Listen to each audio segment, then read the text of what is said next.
This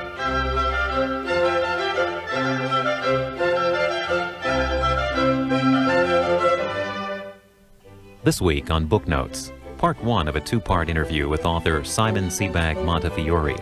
He joins us to discuss his book, Stalin, The Court of the Red Tsar.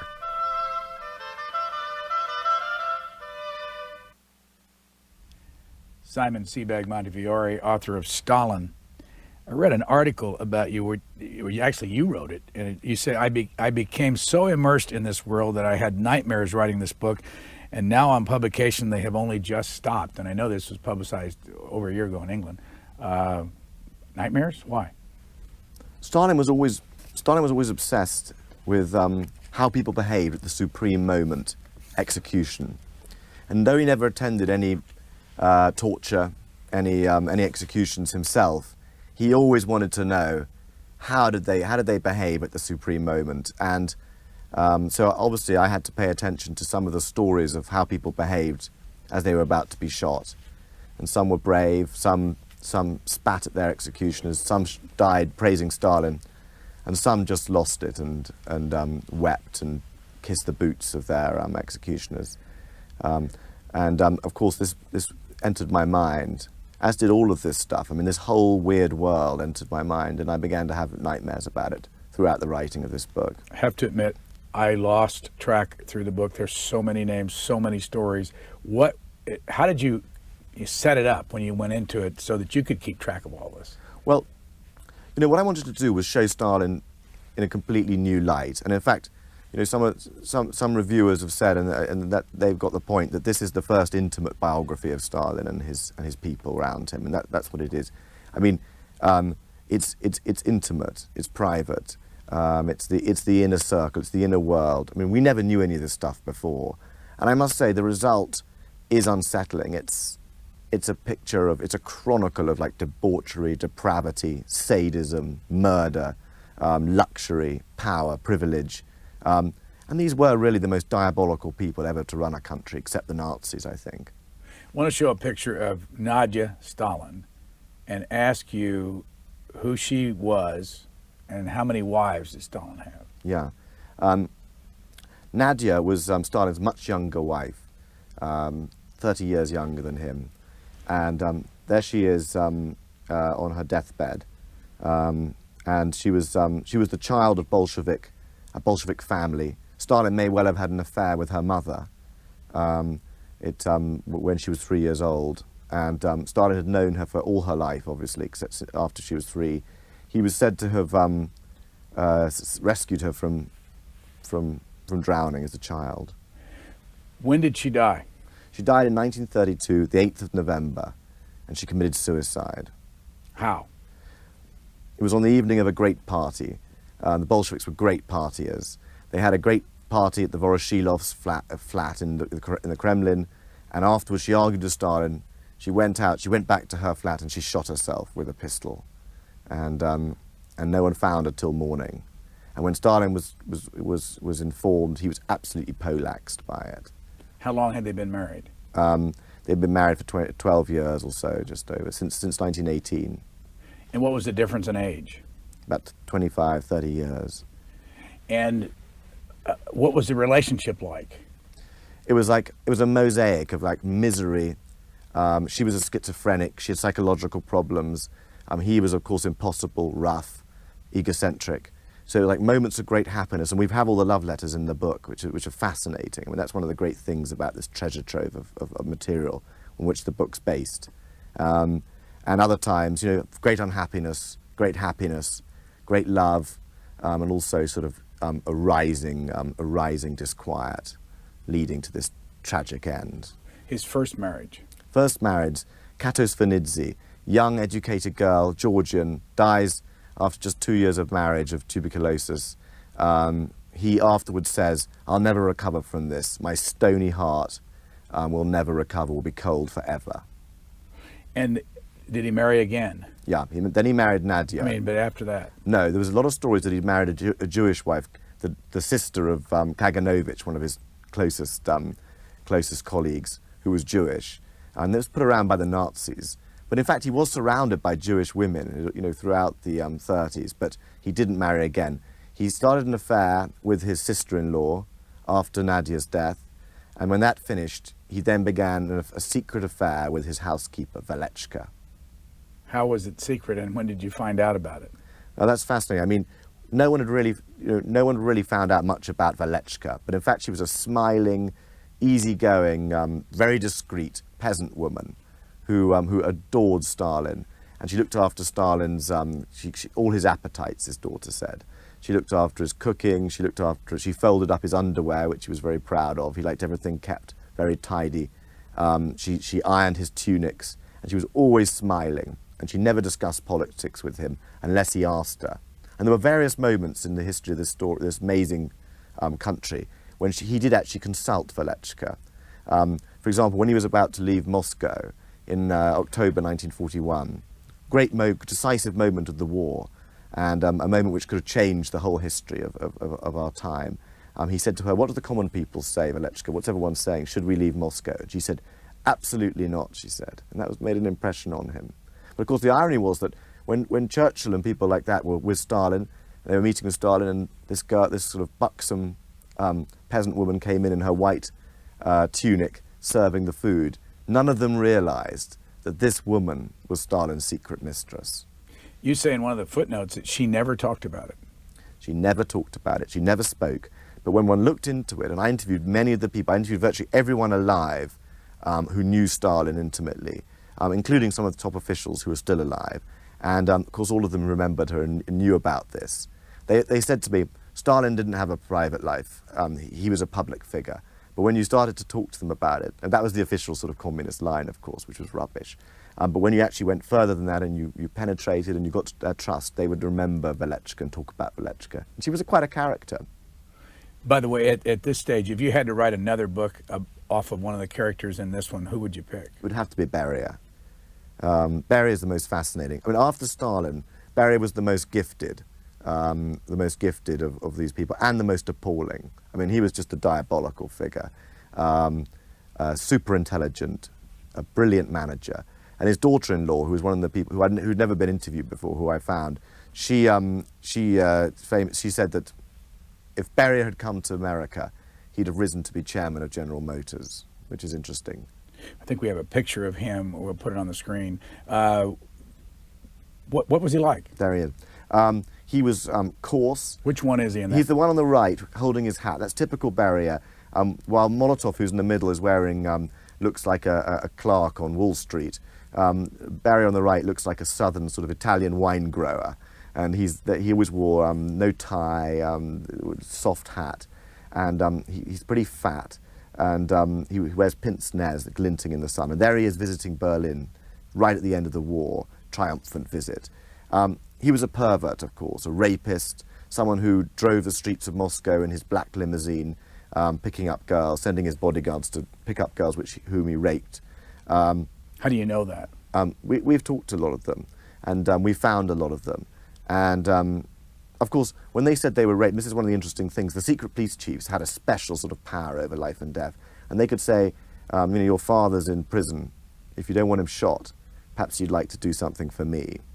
And so they were great debauchees, these people. I mean, he was pre-epic. He was obsessed with women. He caught VD twice during the war, and which was great embarrassment, of course, but Stalin heard about it. He was a sadist, personally. He would torture people himself and was very creative about it. When he heard that one woman hated snakes, he had snakes put in her cell. He was a great poisoner. He had people poisoned. He belonged in the history of the Borgias, and yet he was super capable, super intelligent.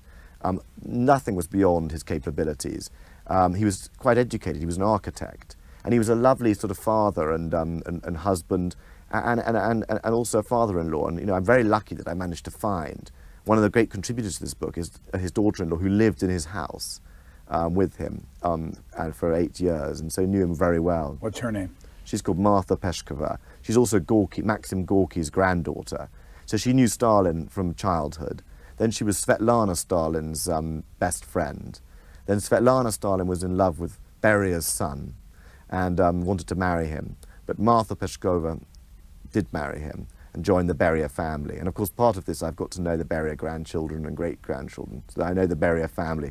Not something I ever thought I'd boast of, but, you know, fascinating people. And you can see from that how incestuous this little world was. What a bizarre, tiny little world of seething hatreds, incestuous relationships this was. Beria did what? What was his highest rank? And he was Politburo member. He was secret police chief from 1938.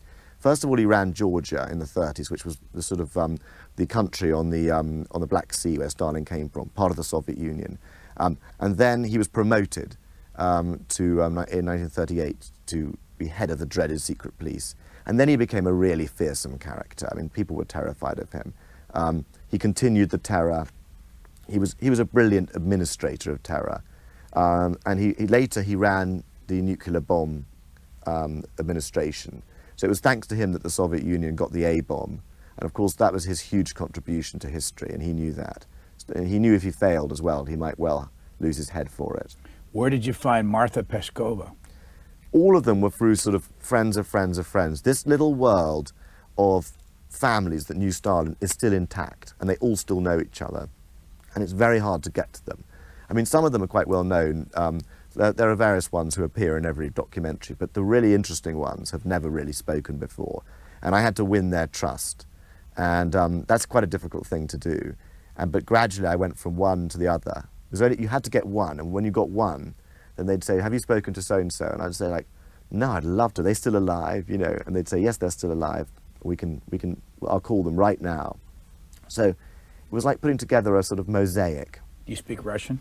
Quite badly, but good enough to get to know these people. Where did you find her?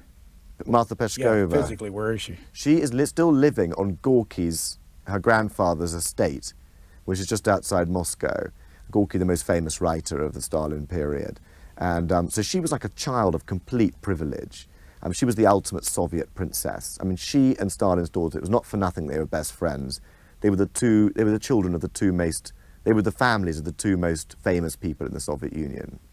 And you talked to Svetlana, or did you talk to Svetlana? No, I never spoke to Svetlana. But you told a very interesting story in here about where she is today and where she lived. Yeah, Go trace that. Well, she's been all over the place. You know, she's had a very turbulent life, I think. She's in Wisconsin now, I believe. And I approached her, but I think she's just tired of being Stalin's daughter, which is understandable. She left the Soviet Union twice. She married an American at one point called Peters. She returned to Russia. She was in England. She's been everywhere. And recently she's just moved to America. She's had a terrible life, and, you know, being Stalin's family has been a sort of curse. That's partly what this book's a story of. It's of the families, you know, the women, the wives especially. And, but also it's about what it was like to be a child. You know, there were about 20 people in this inner circle, and they'd known each other for 30 years. And they rose to power, and they killed millions of people. And then they started killing each other. And that's the story. So it was a very peculiar and extraordinary and unique time in history that these people grew up. And that's why to this day they're linked together, and why one had to immerse oneself in this to try and imagine how it felt to be there. And I think that, you know, the materials that I had, both interviews and these new archives and the visits to the houses and so on, really, I mean, one had to have all three to really put this together and create this new picture of what it was like in Stalin's court. Because we were talking about Beria, go to the end at Stalin's last couple of days and set that up. And by the way, before you do that, how long did he live, Stalin? 74 years. From when to when? 1878 to 1953, 5th of March 1953, he died. And how many of those years was he in power? Well, he was really in power from much earlier than anyone realized. I mean, Lenin died in 1924, but one of the interesting things is when you look at this, he was really running the Soviet Union from 1923 as the first of a small group of people. From 1929, he was the leader. And from 1937, he was the leader with absolute power of life and death over everybody. So it was a sort of, it was very slow, he was very cautious, extremely clever politician, subtle, and he meandered his way to where he wanted to get to. And that's one of the things that are different in this book, by the way, about them. You know, normally it's just presented, he just bursts on the scene sort of after Lenin's death as this kind of dreaded, satanic, omniscient sort of demigod. seething with evil and absolute power. Not true. One of the things this shows is that until 1937, when he suddenly unleashed this great terror, he wasn't a figure of fear to people at all. In fact, they were so intimate with him. They were happy. They felt very comfortable with him. And indeed, one of the fascinating things I found was in 1935, when most books say the terror had already begun and everyone was quivering with fear, he invited the Svenidzes, who were a couple who were very close to him, they were family. He invited them to dinner. They forgot to turn up. They forgot to turn up to dinner with Stalin, which gives you an idea. They were so comfortable with him. They remembered 2 hours late and they turned up. And Stalin was grumpily playing billiards with his bodyguards. Well, these people were shot 2 years later, or arrested 2 years later and later shot, not for missing dinner, but because they interfered with Stalin's feeling of separateness, his messianic mission. He felt very special. It wasn't for nothing that we discovered that he loved watching John Ford American movies, directed by John Ford, often with John Wayne in them. He loved that because that's exactly how he saw himself, it turns out, as a sort of the lone cowboy, always alone, no family, an invented name, no friends, just the mission, riding alone into town, gunslinging, ready to shoot out at anything. That was him, a Marxist cowboy. And that's in a way how he saw himself, and why he spent his last 8 years just watching cowboy film after cowboy film, night after night, running the Soviet Union from his private cinema. That's very much the picture after the war. So at the end, where is he? He's at his house at Kuntsevo. Kuntsevo is what his dacha, just outside Moscow. I mean, one of the things one discovers in this story is that Stalin didn't really live in the Kremlin. I mean, Russians thought he lived in the Kremlin, and everyone else thought he lived, but in fact he lived at these country houses. And his main residence around Moscow was Kuntsevo, this two-story, rather ugly mansion, which he'd built for himself after his wife's death, and moved in there. And that's where he lived. He used to shut himself in at night. Guards were in guard houses round about. Inside this house he had 2 dining rooms, various bedrooms, and a library, his beloved library, in a cottage next to it. Have you been there? No, I haven't been there. It's closed. And in fact, no connections I could pull would get me there. But what is marvellous is that he had exactly the same house built in the south. 15 of these different houses. Some of them are imperial palaces converted. Some of them are special Stalin houses built for him. And I've been to all of them. And in fact, there's a story there which is kind of interesting and talks about how relevant Stalin is today. I went down to these 15 houses, which are fascinating. I photographed them in the book, and no one's ever been there. And when I was going around them, I had to fly by UN helicopter into this bandit torn republic called Abkhazia on the Black Sea, which is beautiful, but in a terrible situation. I went around all the houses, extraordinary buildings, all of them. And as I went around them, I said to one of the old ladies who were caring for them, I said, by the way, has anyone, been here? A bit worried that, Taubman or Anne Applebaum or Richard Pipes would have been there the day before. They said, no one's been here for years. They said, in fact, you're the only person to see all of them, except in the 1970s, we had an Arab visitor, an Arab gentleman who came, and he insisted on seeing every single house that Stalin had lived in. And I said, who was that? And they said, Saddam Hussein. And of course, Saddam was obsessed with Stalin and based himself on Stalin. And in fact, they were born about 500 miles apart, if you look at the map. Tikrit, Gori, very close. And interesting, I've spoken to some people recently who were talking to people who were close to Saddam. And apparently he read every single book on Stalin, converted into Arabic. And more than that, on his last years, he was constantly saying, I study Stalin because there's a man who was in power for 30 years and died peacefully in his bed. Neither of which Saddam's going to achieve, I think. But we may never get to the death scene, but that's right. I want to ask you though about the UN helicopter. How did you get the UN to fly in? I had to negotiate with them for ages. Why would they even take you in at all? I don't know. I managed to get them to. That's one of the things you have to. These books are like detective stories. You have to. The answer is I got the British ambassador to ask them to take me in. The English ambassador to Georgia, which is now an independent country. But this book was such an adventure. I mean, everything about it was an adventure. Whether an intellectual adventure or a physical adventure. This was part of the physical adventure. It was quite scary because the UN helicopters have been shot down recently by no one knows who by, just shot out of the sky. They're Russian helicopters, so they're terrifying to travel in the first place. There's always fuel leaking out of somewhere, But I had to get to these houses, and in fact it was very important. So much of what happened, especially after the war, so much of the Cold War, the Korean War, Stalin's part in the Korean War, happened at these houses in the south. Stalin was there for 6 months of every year after the war. So, you know, it was very, very important that I got to see these places. Did he go to all 15?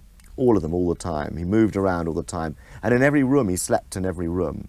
And he had all sorts of strange sort of details I discovered. Like, for example, the baths were all tiny because they were made exactly to fit him. And he was sort of just not much over 5 foot. He was tiny. And so the baths were actually, all of them were exactly his size. When I got into one of these baths, and I could hardly I couldn't lie down in it, you know, it was tiny. By the way, you say in your book he was 5'6". 5'6", yeah, 5'6", yeah. so it's just a bit over 5 foot, that's right. And so the UN flew you to each one of them? No, they flew me in, and then they said, we can't guarantee your safety in this place, but you're on your own now. And I met up with the sort of Abkhazian professor, who was called Slava Lakoba, who knew this story, these places inside out. He's the sort of expert there locally. He took me round to all these houses. And some of them are very beautiful houses. It's normally written that they're very grim, ugly, you know, but in fact they're rather beautiful. But the fascinating thing about all of them is that they're all invisible.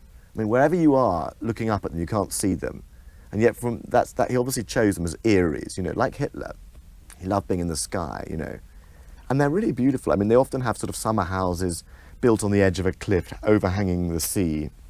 They always had their own paths and little pagodas, and often Stalin would walk down these little paths and have a picnic outside. I mean, the Stalin of Georgia was different from the grim character we think of in Moscow.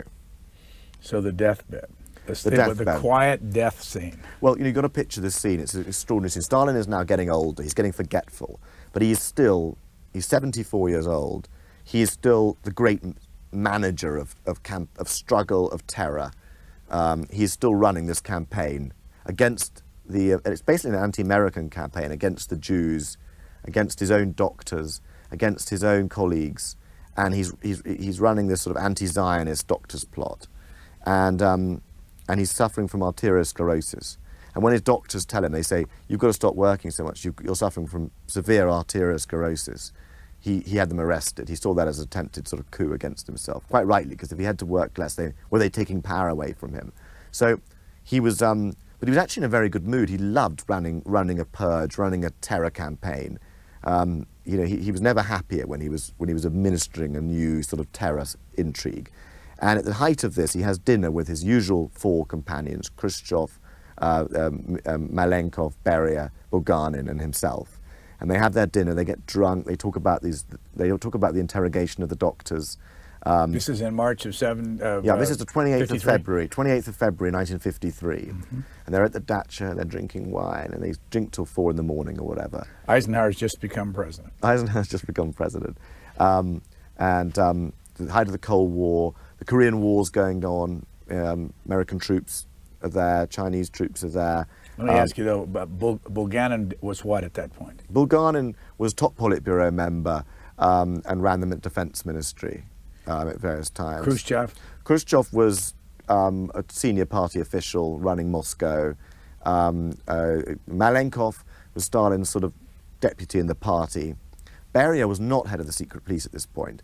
Beria was head of the nuclear project and ran a huge part of the economy. He was deputy prime minister. Stalin was prime minister and head of the party, secretary general of the party. You say in your book that Stalin and Beria despised each other. They did. I mean, how did they know? I mean, did they know about the other despising them? Yeah, I think they did. I mean, Stalin was kind of The trouble is that Stalin was ultimately a practical politician, and he knew that there were plenty of useless people around. But Beria was the most efficient, was his most brilliant sidekick. So he didn't want to get rid of him, but he wanted to make sure that he stayed, submissive.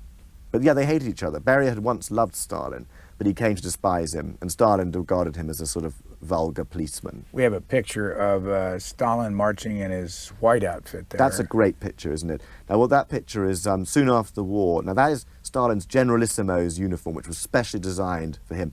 He feared that he looked like a band leader in it, and he some tall officers were brought into his office to model it for him, and he kept trying, but in the end, he wore it. Now, in that picture, far left is Far left, it goes, Mikoyan is on the far left. Dapper, Armenian, very clever, very wily. The man who survived until Brezhnev's time, the great survivor of Soviet we politics. saw Anastas Mikoyan forever in our lives. I mean, he came was to always... JFK's funeral. He was Khrushchev's representative of JFK's funeral, so he's part of American history too. So if he was at JFK's funeral, he was also at Lenin's funeral.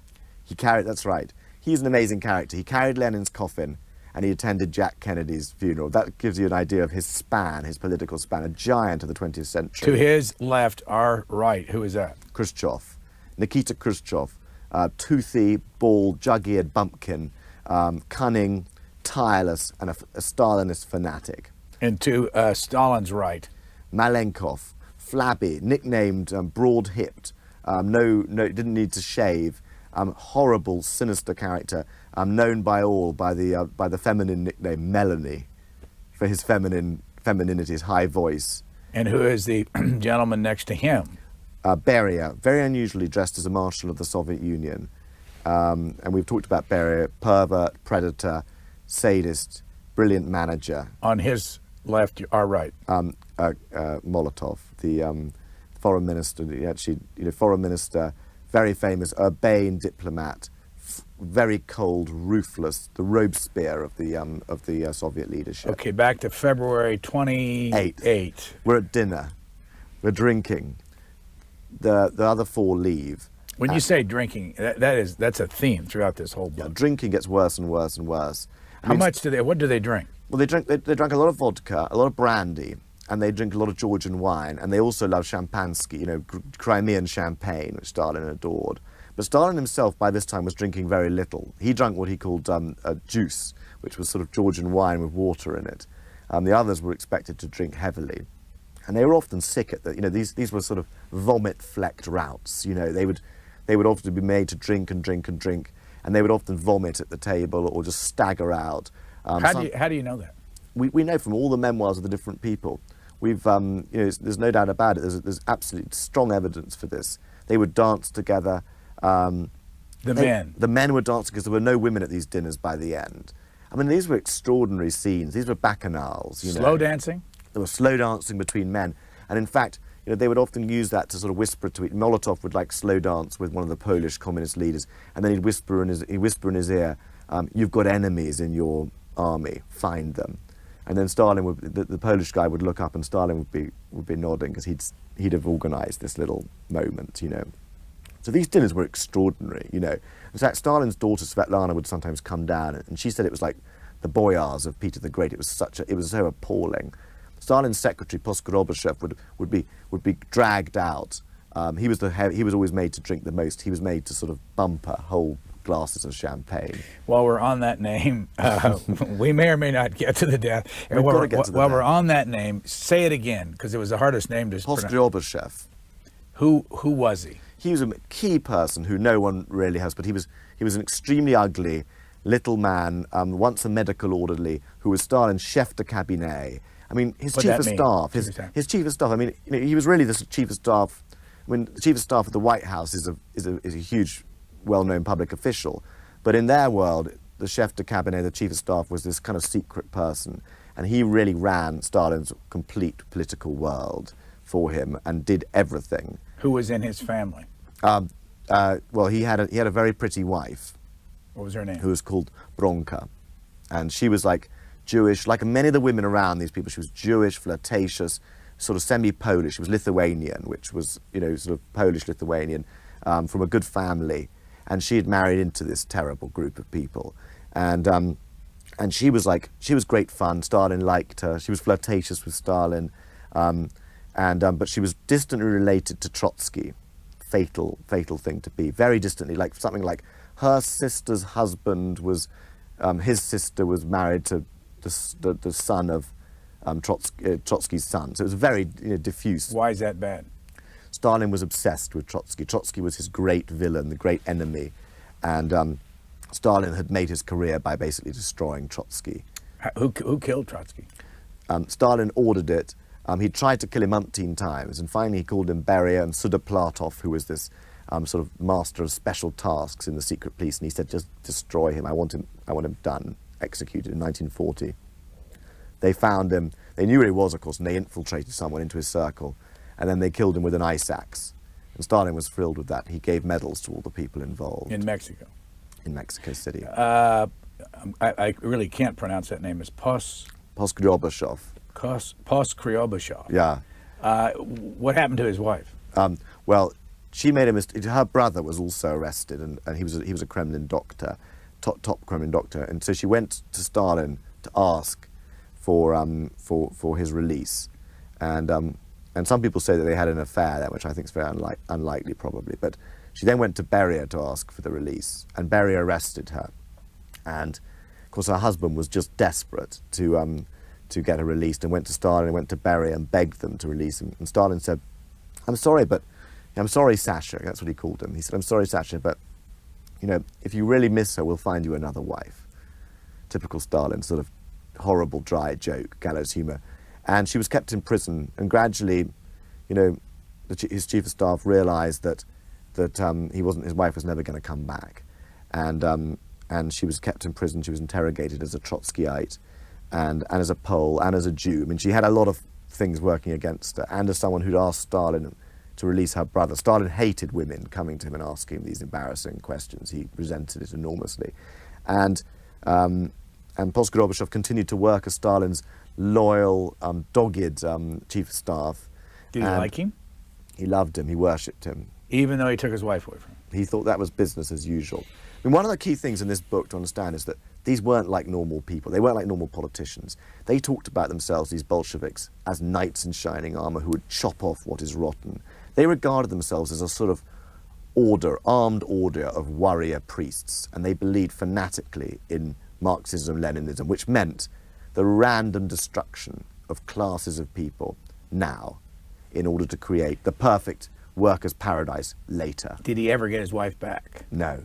She was kept in prison, and just as Stalin in the Second World War had begun, after Hitler had invaded in 1941, Stalin had her shot. And of course, Poskryobashov knew nothing about this and never quite knew what had happened to her, but he knew that she'd crossed that terrible line. Because in this group of people, you were a leader. You called all the other leaders comrade or by their first names. When you were arrested and you were named as an enemy of the people, you just disappeared. You crossed the line from being a sort of one of these citizens, one of these leaders, an aristocrat, really, a member of this order of armed maniacs, as it were. You crossed that line and you became nothing, like dust. And in fact, they often used to say, Beria, who behaved like a film noir villain a lot of the time, used to say to people, I'll grind you into camp dust, which is just typical of this sort of horrible people. Okay, February 28th. We've got to get they're to the death, drinking, and they're drinking a lot. And they're drinking a lot, and they're talking about the doctor's confession. Stalin's saying, have you managed to we've got to beat a confession out of these doctors. Have they admitted yet being agents of the American Zionist conspiracy? And they were talking about that. And they talked about the Korean War, apparently, about how maybe it was time to make peace. But Stalin said, no, it's better if we just keep bleeding the West and just keep it going longer. And they split in the early hours. And by about 6 o'clock the next night, a whole day had gone past, everyone was waiting to hear from Stalin, but no one had heard from him. And sometime sometime during that day, Stalin suffered a stroke. And he was in his pajamas. And he was holding the newspaper and a bottle of mineral water, and he was wandering around in his private apartments, and he fell down. He was soaked in his own urine, and he was lying there, and he couldn't move, but he was awake, and he was waiting to be discovered. The bodyguards were getting very nervous because they never went in, you see, until they were called, and they waited and waited, and finally they went in, and they saw him. They crept in. The post arrived, so they had an excuse to go in. And then they found him there, lying in this position. They were terrified. They immediately rang up Beria and Malenkov and all these characters. And they were all terrified too, because the doctors had just been arrested for saying he was ill. So they had to make damn sure he really was ill before they did anything. And that's why Stalin was sort of left for 12 hours, effectively, lying in his own urine, waiting to be got up, getting colder and colder. I mean, his staff lifted him up and put him on a sofa. And then after a while... By the way, you have a picture in the book of the sofa. I do, yeah, I have a picture of the sofa. And you say he had those everywhere. He had them everywhere. I've seen many of them. And they're all the same. They're all huge, so you can actually sleep on them. And he moved around, and he said, he said, I always move around. He told visitors, he used to say, I don't sleep in the beds here, he said, I sleep in the sofas. And I move around, every night I sleep in a different one. He always went to sleep reading, you know, he was an obsessional reader. He'd just lie there, and he was an insomniac. He told Churchill, he said, I'd never get to sleep till 4 at least. That's why he had these dinners. And then he'd just read a history book or literature or something, and then he'd finally fall asleep wherever he happened to be. And that was the way he liked it. It was a habit he'd got. You know, these people were formed by their life as underground, itinerant revolutionaries. And Stalin never really lost the habits of this being an itinerant revolutionary. He loved that life, really. He was born for it. And so even when he was leader of the greatest empire in the world, he still lived in that way, though of course on a vast scale with 15 or 20 houses kept staffed at all times. But anyway, to get back to the death, anyway, so there you have him. He's lying on the floor. He's lying on the floor, sort of begging to be got up. He can't speak. He's had his stroke. He's had a huge stroke, a fatal stroke. And by the way, you say that he had a pulse of 78, and his blood pressure was 190 over 110. Yeah. And normal is what, 120 over 70 or something? I'm not sure what stage that is, but that was when he was first examined medically, I guess. It was early. Yeah, but this when we're talking, he still hasn't been really sort of, no doctors have seen him yet. They're just waiting to see. They think he might just have a hangover, and they're waiting to see if he's going to wake up. And meanwhile, none of them dare go in. They come and they go, and Beria meets Khrushchev, and they can't find Beria at first, but he's clearly with some woman. He's got this. At this time, by the way, he had a 14-year-old mistress, a gorgeous 14-year-old mistress. Yeah, a 14-year-old mistress who was absolutely beautiful girl. And how old would he have been? Oh, well, he was 53, 54. And she was kept in all the finest houses, and she had her own driver, and, you know, this was sort of, you know, this was really, it wasn't a very communist life they were leading by this point. You know, this is really about privilege, about a ruling class. But anyway, they finally found Beria, and he said, just leave it, be careful. You know, don't go in there. And finally, they waited till the staff were desperate. The staff kept ringing and said, we've got to have a doctor. You know, we think he really is ill. So finally, the leaders drove up outside. The four. And they had this frantic negotiations about who would go in. And in the end, they crept in. Beria and Malenkov, the dominant people, really, the two leading officials, crept in. And Beria was typical Beria, sort of arrogant and haughty. Malenkov, who was sort of Melanie Malenkov, as he was nicknamed by the other leaders, took his shoes off typically and carried them. You know, so he was walking along in his socks. He was terrified of Stalin waking up and asking what he was doing there. And they looked in, and finally they began to figure out that maybe he was ill. But they decided, let's wait till morning, so we'll see what's happened. So now we're really talking, it's many hours since Stalin's had the stroke. And in the morning, it's clear that he really is ill. They call the doctors, the leaders turn up, and then they begin fighting for the succession, and they begin to make deals. Then you've got Stalin's son, Vasily, drunk, useless son, coming in, shouting at them all, you bastards have killed my father. You've got Khrushchev and Beria bargaining in the back, you know, in the back room. There are all these young doctors hanging around. The specialist doctors are too frightened to touch him. And in fact, when they started to examine him, their hands were shaking so much that they couldn't get his shirt off. He was wearing a shirt now. They put a dressing gown and shirt. He was cold when they found him, you see. And so they said, go on to examine him. And this specialist, this professor, started sort of trying to, and he had these scissors. He was going to try and cut the shirt off, and he just dropped it. So Beria said to him, pull yourself together, examine him properly, he's your patient. So it was kind By the way, how old was Vasily, his son, then? Oh, his Vasily was 1921, so he was 30, you know, he was in his 30s. 21 to 53, you know, he was in his 30s, and then they tried to get his false teeth out. We have a picture of Vasily. There he is. There he is, the Crown Prince, as he was known by all the inner circle. By the way, hold this false teeth story, because while you're on him, just for a moment, what was the Mayday story when he was fired because of the bombers? He was grossly over-promoted.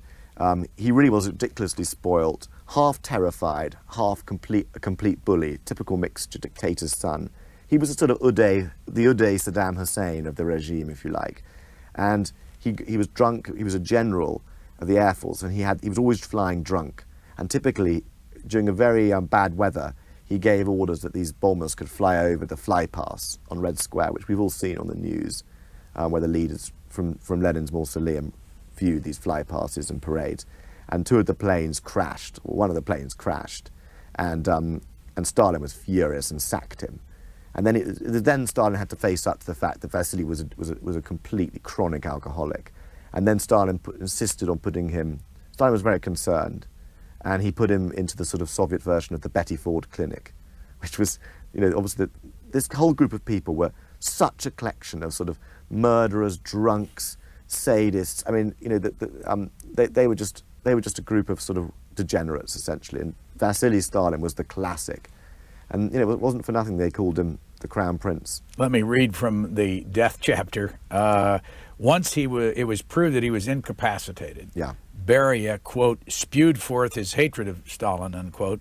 But whenever his eyelids flickered or his eyes opened, Beria, terrified that he would recover, quote, knelt and kissed his hand like an Oriental, was it Vizier? Vizier, yeah. Vizier, at Sultan's bedside. That's right. That's right. I mean, but you have a couple of occasions in here where Beria, when his eyelids would close, you think he was out, he started screaming hatred to him. Yeah, I mean, he'd say, you know, he was basically sort of saying, "Die, you revolting old man," when Stalin was unconscious, and when his eyelids flickered, he'd throw himself on the floor, kiss his hand, say, "Comrade Stalin, we long for you to return. Will you come back and, you know, will you lead us?" I mean, Beria is a film noir character.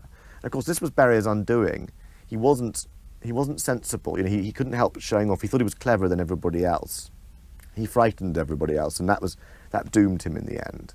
Well, you also say here that perhaps 20 million had been killed, 28 million deported, of whom 18 million had slaved in the gulags, yet after so much slaughter, they were still believers. Yeah. Now, did you have a total figure of how many humans Stalin was responsible for killing, murdering, or starving? You know, we'll never know. What's your best guess? I think something like 30 million. I think something like 30 million. But that line is one of the most important in the book. You know, after say 30 million had died, after 30 million had been through camps and deportation, you know, so we're talking 60 million victims of this monstrous regime, these absolute diabolical characters, they still believed. They believed until they died. They were absolute fanatics. And that's the key. They were religious fanatics. And they had much more in common with the Taliban or the Ayatollahs or Osama bin Laden in a way than they did with a secular party. They talked all the time about this, as I said. When Stalin was killing people, I found notes in these amazing archives which I found, which I was using, in which he said, you know, we've got to kill these people. We've got to finish them off because they've lost faith, which is interesting. Interesting choice of words. So the teeth, the false teeth. We're back at the bedside now, and you know, they've just managed to shakily take off Stalin's shirt, but they're so frightened. And then, you know, when it's time to take out their teeth, they're so frightened they drop the teeth. They take out Stalin's false teeth, they drop them on the floor. Stalin's dentures go clattering across the floor of the dacha, and then they begin to, you know, then they finally, Stalin lies there, and the doctors begin to examine him, and they find out that he is incapacitated, as you said, and that Stalin is never going to come back. And then they begin this sort of wheel. They actually keep him alive longer, rather like they did with Chairman Mao, and with Brezhnev, in fact. And with Marshal Tito, it's a sort of feature of these sort of regimes. They keep him alive, especially longer, in order to check that everything's settled. The collective leadership is in place. And of course, they bargain to let each other off the blame for various atrocities as well. Deals are being made, and the old man's breathing there, surrounded by his daughter, the drunk son, Vasily, and all the leadership. Fascinating moment. When does he die? He dies in the evening of the 5th of March, 1953. And Beria has managed to secure for himself the dominant position of control of all the security services, the whole Gulag Empire, as well as being, you know, keep as deputy prime minister. Beria darted forward and ritually kissed the warm body first, the equivalent of wrenching a dead king's ring off his finger. Yeah. Where did you find that?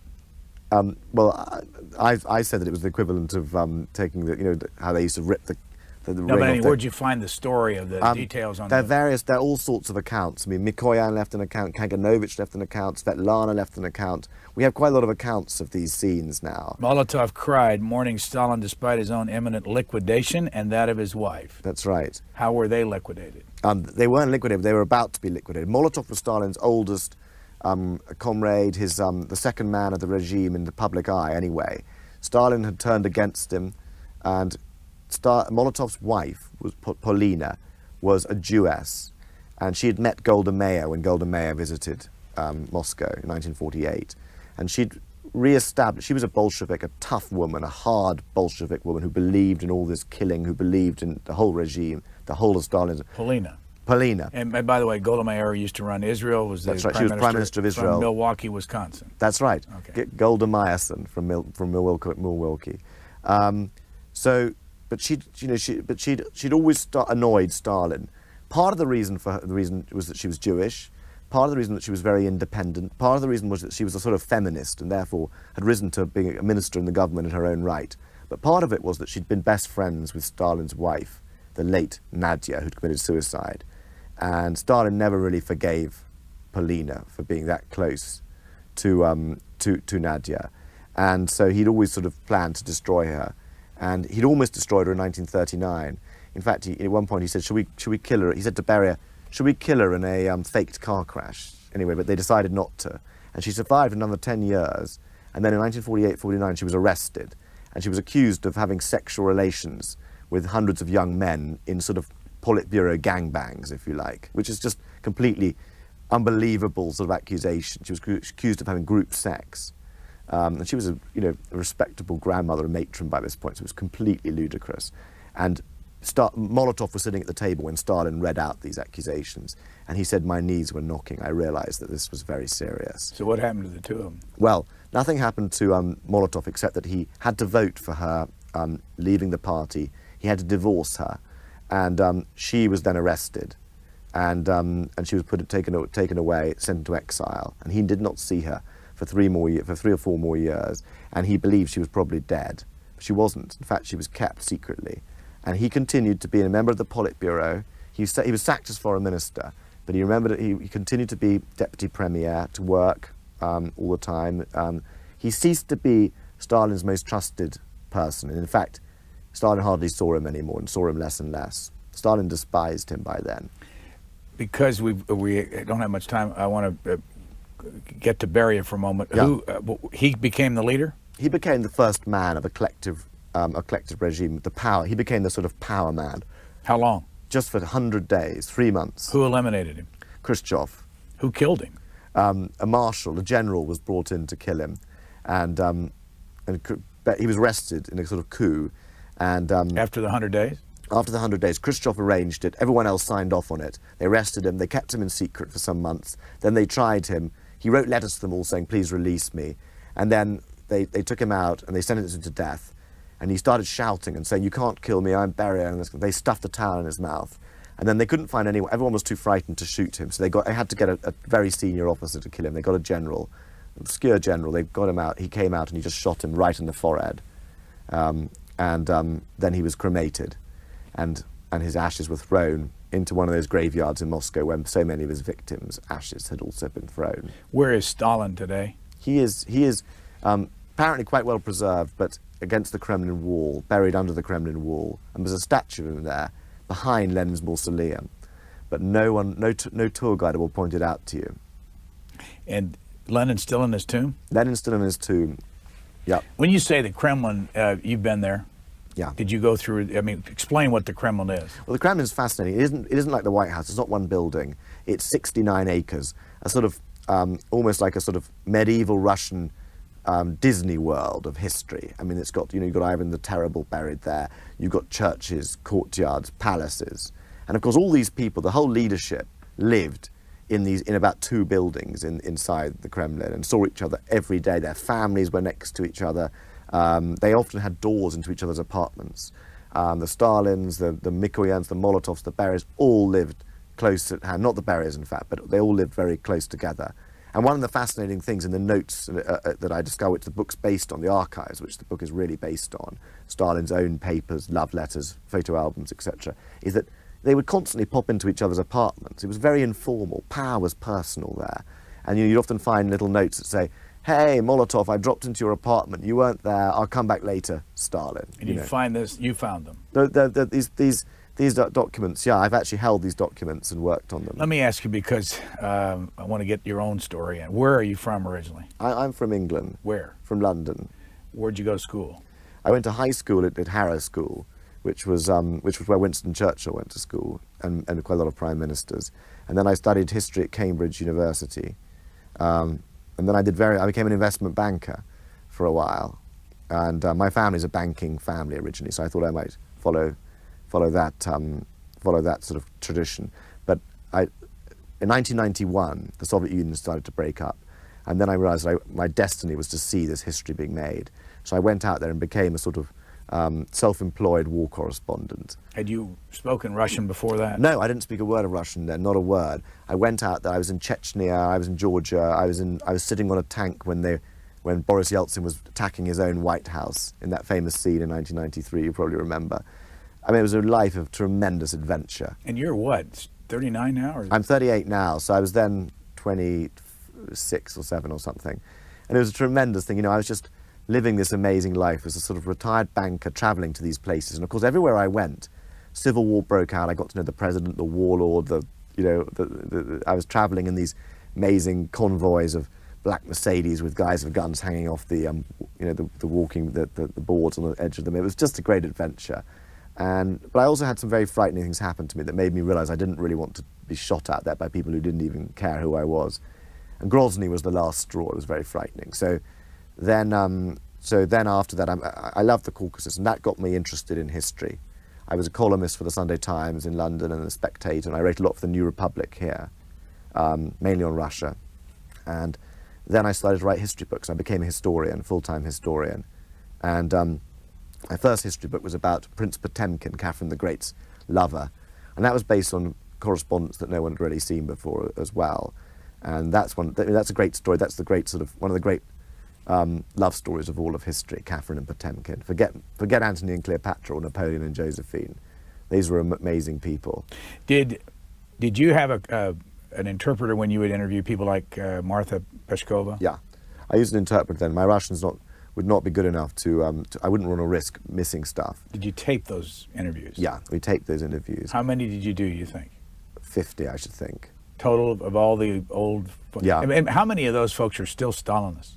A lot of them are. I mean, some of them are just terrifying. I mean, Andreev was one of the... Andreev and Dora Khazan were the man and woman who were Stalin's two closest and most vile collaborators. Their daughter, Natasha Andreeva, I interviewed her. She turned out to be a terrifying character.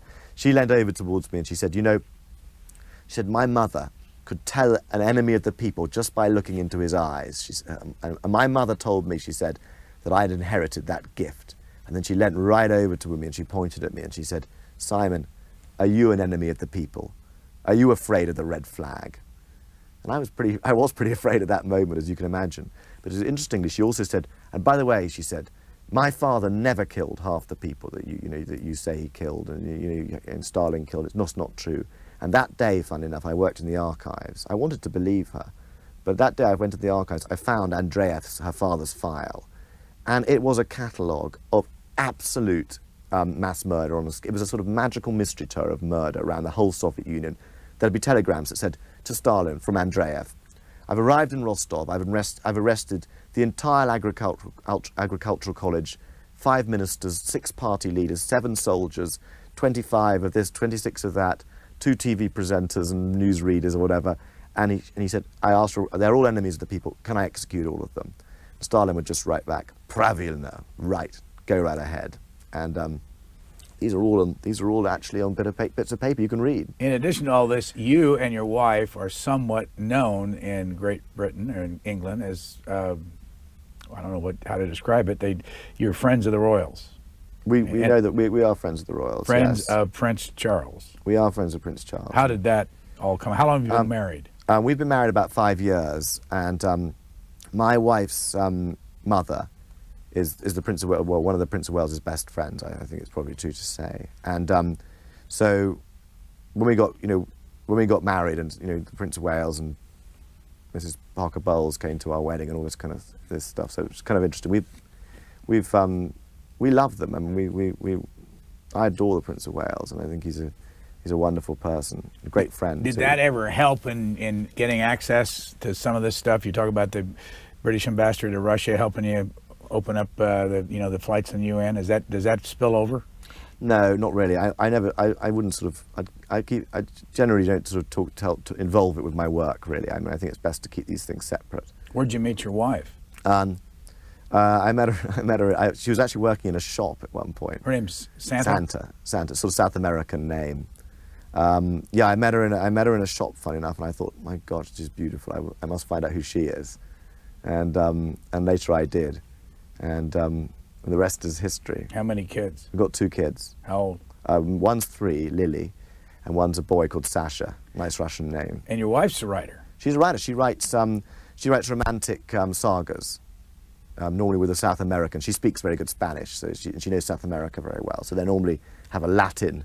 They always normally have some gauchos in there. Where did you do all this work? I mean, how do you all, were you both writers, you work in the same place? Bizarrely, our living conditions have deteriorated since we've had children, since we're running out of room. So at one point, I was writing Stalin, and she was writing her romantic novels in one room. We shared a study, and the kids have run riot around the rest of the house. So bizarrely, we'd be writing these completely opposite. She'd be writing these wonderful, sweeping love stories, while I'd be just immersed in this chronicle of just murder and perversity. Are you a fast writer? I'm a pretty fast writer. How many words a day? I don't know, thousands. I mean, I'd play music very loudly to get it through. Often I'd play the Red Army Choir I listened to a lot when I was writing this. Shelby Foote says that he writes about 500 words a day, that's all. Well, sometimes I don't get much done. I mean, there's some really difficult, I worked really hard on this book. I mean, when did you finish this book? I finished it just over a year ago. And I mean, what I was trying to do was just trying to write a book that, even if no one, for people who'd never read a book on Stalin, you know, who might never read another book on Stalin, this should be the Stalin book that they read. That's what I wanted to do. But I also wanted it to be completely scholastically founded in the archives. And I hope that it succeeds in that. Our guest has been Simon Sebag Montefiore. This is the cover of the book, Stalin, the Court of the Red Tsar. Thank you very much. Thank you.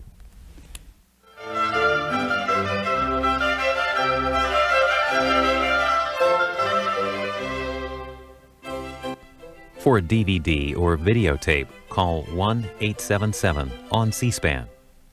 For a free transcript or to learn more about Booknotes, visit us at booknotes.org.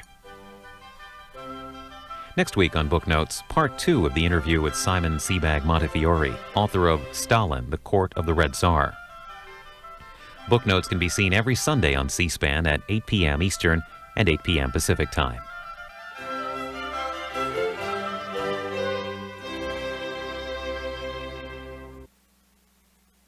On Book TV tonight, author Bill Salmon on his book Misunderestimated. Read a transcript and review the book.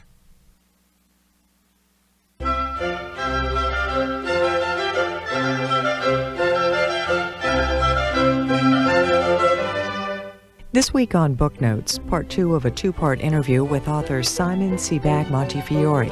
He joins us to discuss his book, Stalin, the Court of the Red Tsar.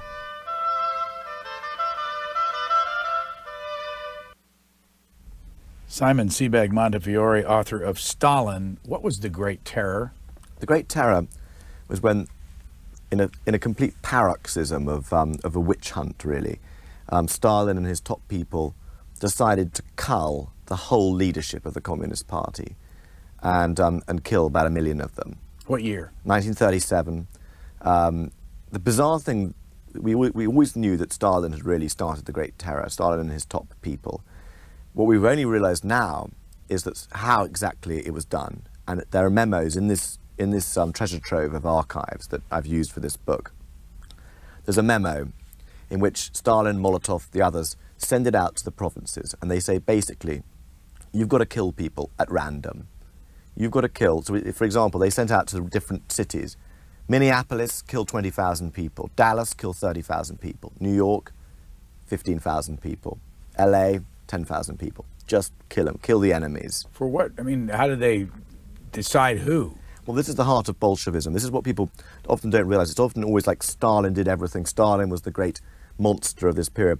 True, he was the great monster, but the Bolshevik mindset was the real culprit here as well. What is a Bolshevik? What does that mean? A Bolshevik is, the Bolsheviks were were their name for themselves. It means the majority in Russian, but in fact they were a tiny group of people less than 10,000 people in. When they seized power in 1917, they were so small. It was like Lyndon LaRouche taking power in America, literally.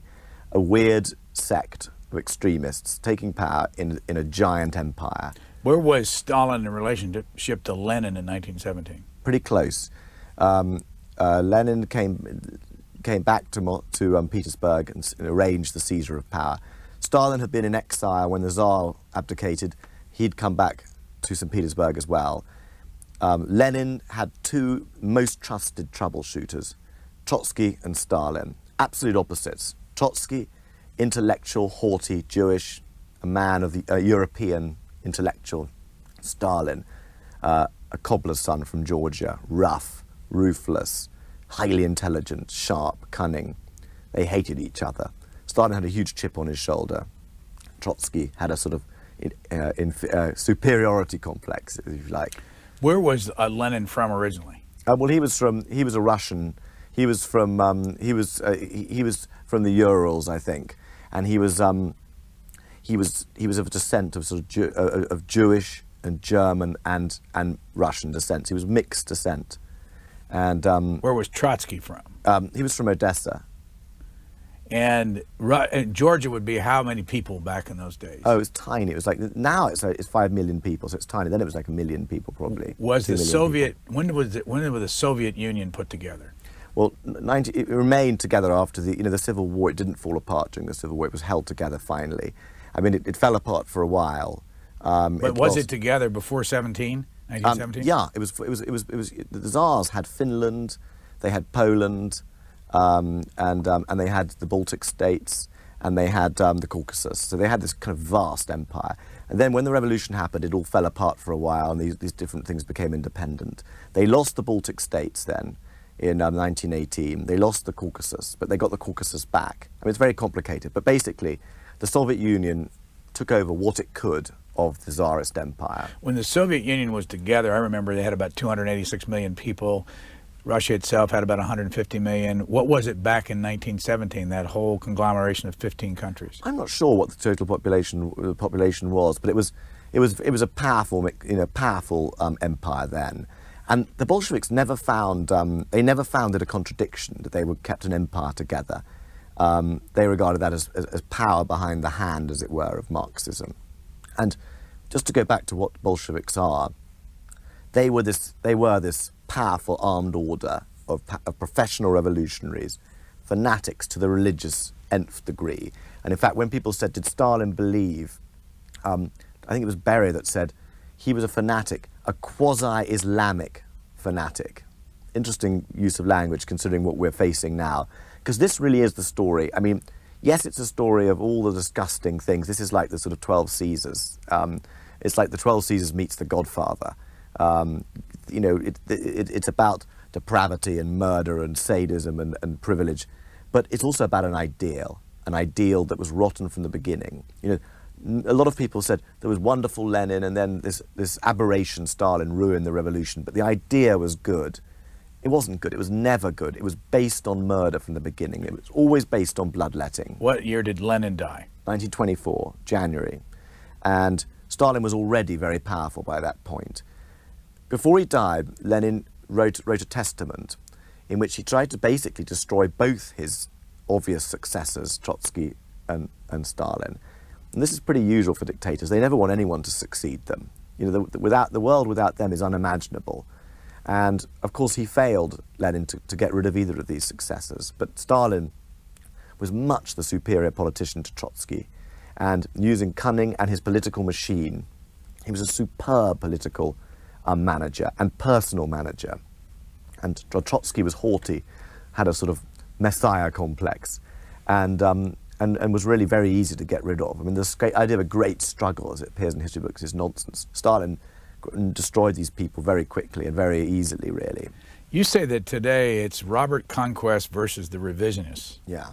And Robert Conquest has been here, and we talked about the Great Terror. He's the great man of this subject, him and Richard Pipes. Why is he the great man of this subject? He said he understood instinctively what this whole regime was about.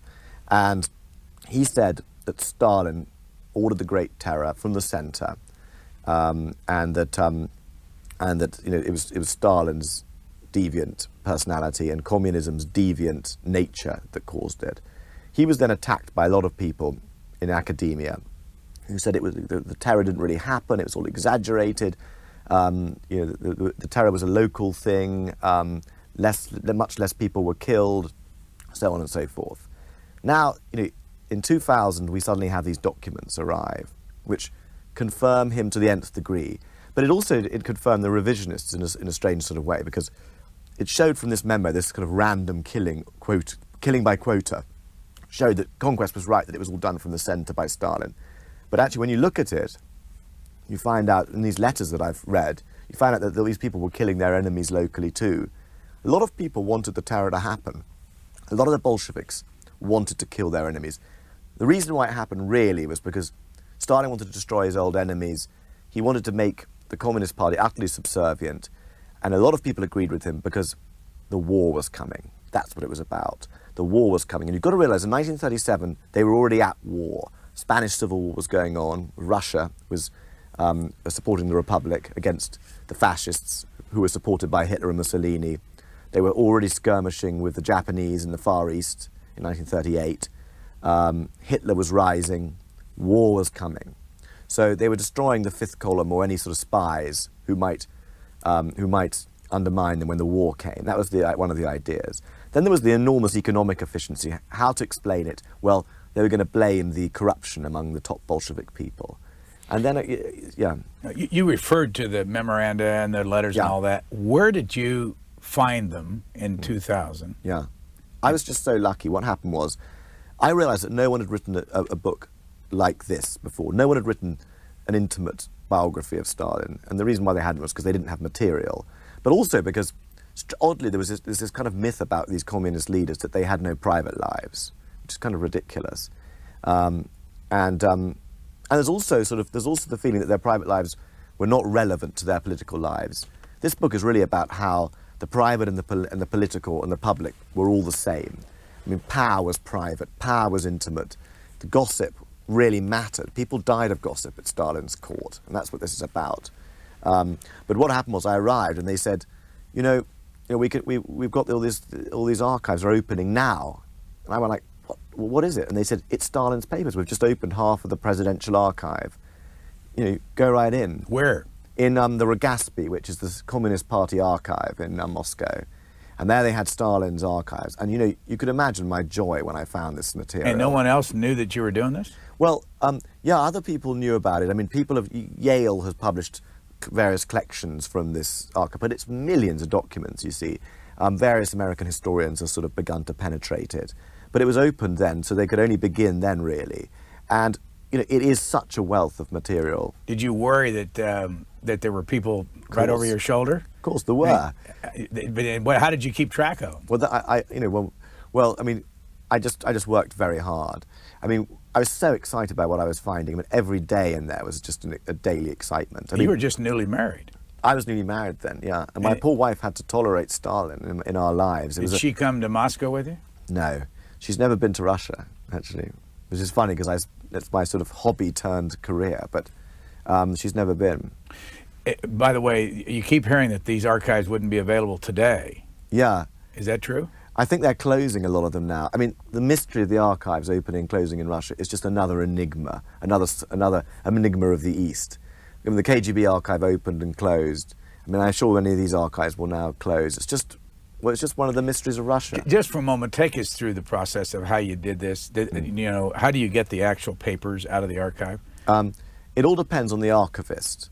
And what you do is you just ask them for what they have. Now, the great thing this book is based on is that most of the American academics were interested in the Politburo archives. They were just going through the official sort of decrees and stuff. But I noticed in the archive there was this thing just said miscellaneous correspondence A to Z. So I thought that's interesting, and I began to look at it, and in that thing I found everything.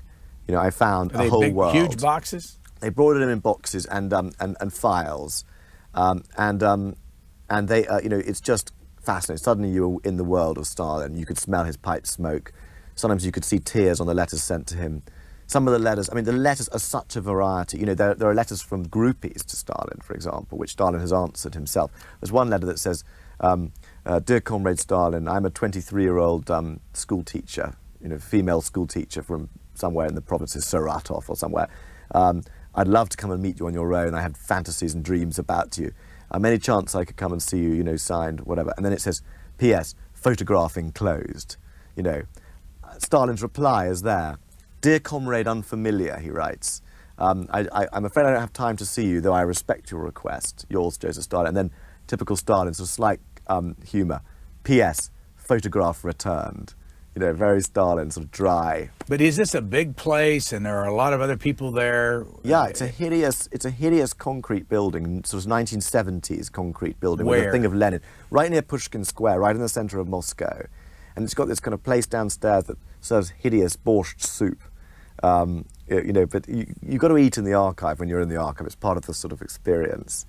And you know, I managed to get a private room, so I could look at massive, you know, I think if you did it properly, you could only take out 10 files a day. But I had a private room, and I was sitting there with piles this high of documents. Now, did you have a translator with you on the documents? Sometimes, but mainly not, because my Russian, I have enough Russian that I can read this stuff with a dictionary. I mean, I learned Russian very late.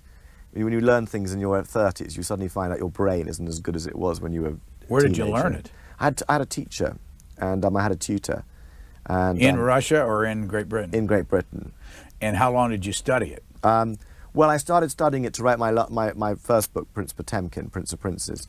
And it was really necessary then as well, because, you know, I was in Ukraine researching Potemkin, and no one speaks English in southern Ukraine, so I really needed it.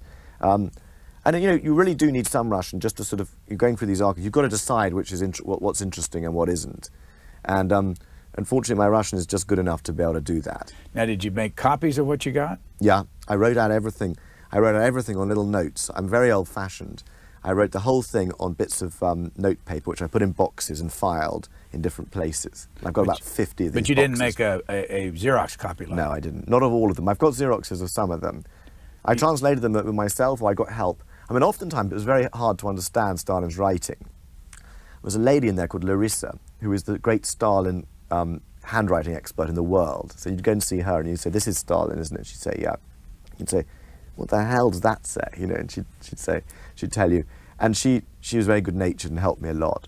And but you know, the wealth of the material is what you know struck one, and that's what it's based on. I mean, as I said, you know, there was an amazing intimacy in this. But there were love letters, Molotov's love letters to his wife. There were Stalin's love letters to his wife, and her love letters to him, you know, which are very warm and normal. And no one else had used those? No, some people have dipped into them. I mean, I'm not the only person who's ever seen all these materials, but I think there probably are 500 documents in this book that no one's ever used before. But you rated the archival material and your private interviews in terms of what's the most valuable, and what is the most valuable? The archives. I mean, this sort of book has to be based on archives, because the archives are real, and you know the interviews. You know, you've got to be very careful. I mean, for example, you know, if you're going to ask Beria's, you know, daughter or grandchildren or something, you know, or I mean, sorry, Beria's, you know, daughter-in-law, if you're going to ask her a question, she's not going to know about politics. There's no point in asking her what went on in the Politburo, but you can ask her how often did Stalin visit their house.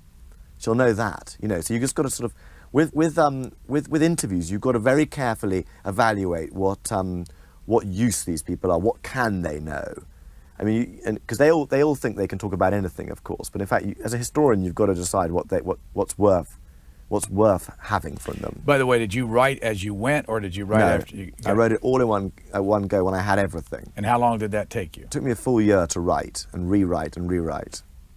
Okay, I want to go back to some stories and some names in here. Yeah. One name, and I think this is connected with the Great Terror, is it Yezhov? Yeah, Yezhov, yeah. Yezhov. Yeah. Y-E-Z-H-O-V.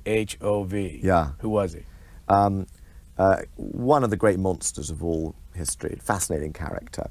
How big was he? He was a dwarf. He was a dwarf. Literally a dwarf. A dwarf. He was under 5 foot, or just 5 foot, I think. And he was dark, good-looking, blue-eyed, had a nice singing voice, tiny.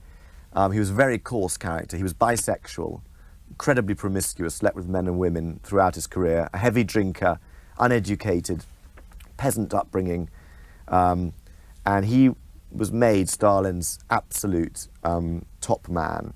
By the way, you say his hobby, his only hobby apart from partying and fornicating, was collecting and making model yachts. Yeah, yeah.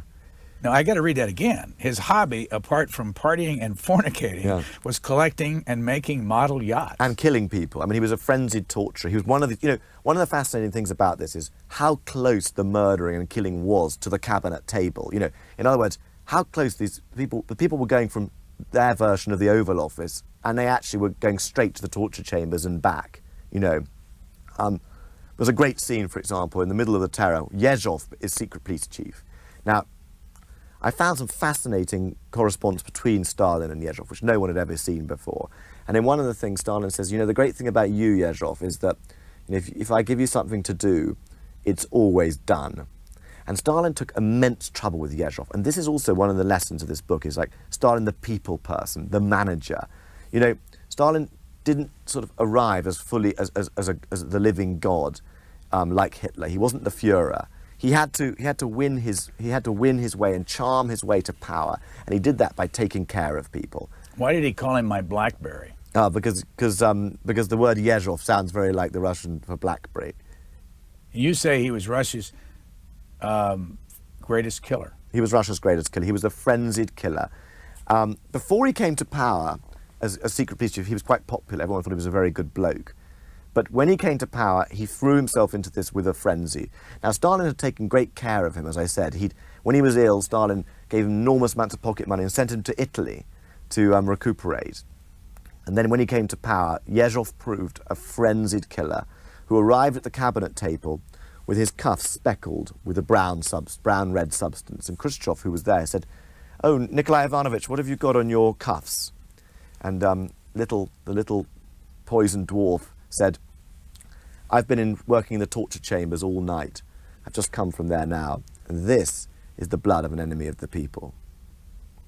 Footnote: in one of the most sinister parts of the research for this book, the author, meaning you, stayed almost alone in this strange but historic house, probably in Mandelstam's attic. Yeah. And that's all connected to this story. Yeah, well, one of the Stalin, I went to all of Stalin's houses, and in one of them, in Sukhumi, which is on the Black Sea, Stalin had a beautiful house which he often stayed in. In fact, many of the party leaders stayed in it. It's actually a millionaire's mansion, and it looks like one of those kind of Vanderbilt palaces. It's a great big white towered sort of palace, really. And I went and stayed in that. Was anybody else in there? No one else was in there, and it was terrifying. I mean, when they heard I was writing a book about Stalin, they said, "Well, you could go and stay, and it's complete chaos in Abkhazia. You've got to realize it's a civil war, it's a bandit republic." They said, "Do you want to go and stay in Stalin's house?" I said, "Well, I suppose I must. It'd be rude to turn that down." So I went and stayed in there.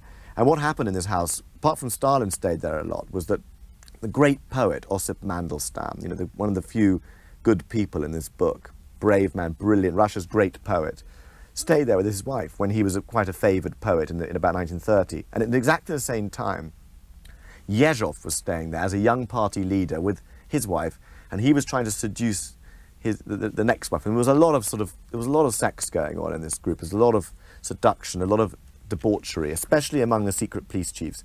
The secret police chiefs were always priapic. They could have any women they wanted, and they could also have access to any amount of money they wanted. So there was a lot going on, a lot of partying going on among these disgusting people. You say that Yezhov suffered constant nervous illnesses, including sores and itchy skin, TB, angina, sciatica, psoriasis, a nervous condition he probably shared with Stalin. Yeah. And what they called, and I can't even pronounce this, neurasthenia. Neurasthenia. What is that? Neurasthenia was just one of those 1930s diseases, which late Victorian diseases that went on until sort of the Second World War. It just meant nervousness. It was an old-fashioned word. We don't use it anymore. What happened to Yezhov? Yezhov was in the end arrested. He got out of control. He started killing too many people, even for Stalin. And he went. Well, wait a minute. He killed too many people, even for Stalin. Yeah. But you say that Stalin might have killed 30 million people. Yeah. So So you can imagine what an absolute psychopath this man was. Yezhov, he became an alcoholic. You see, one of the things that I discovered in this book is that these Bolsheviks were often ill. The pressure of the work was amazing. And only Stalin, I mean, even Stalin suffered from, I discovered that he suffered from sore throats and skin problems and so on. But the other ones often they just couldn't take the pace of this incredible pressure and stress and all-night hard work and the vast scale of work of building the Soviet Union. And they often got ill, they died of strokes, and they had nervous illnesses and so on. So that was very much part of it. And by the way, in these letters, they were building the Soviet Union, they were killing fat millions of people, the peasants were starving. I've read all the letters of the leaders among themselves. 20% of those letters, I suspect, were really discussing their health. I mean, they were enormous hypochondriacs. I mean, in one sense, they were very ill. But on the other sense, it was like a hypochondriac's convention, They'd always be saying, I've got kidney stones, how's your shadow on your lung? I've got a sore throat, you must try this new spa I'm trying. When they talked about it, the other 20% of their letters is all about what holiday to take, because they were great holidayers. Holidays were very important. Right in the middle of the terror. Right in the middle of the no, not so much, actually in the terror, no one went on holiday.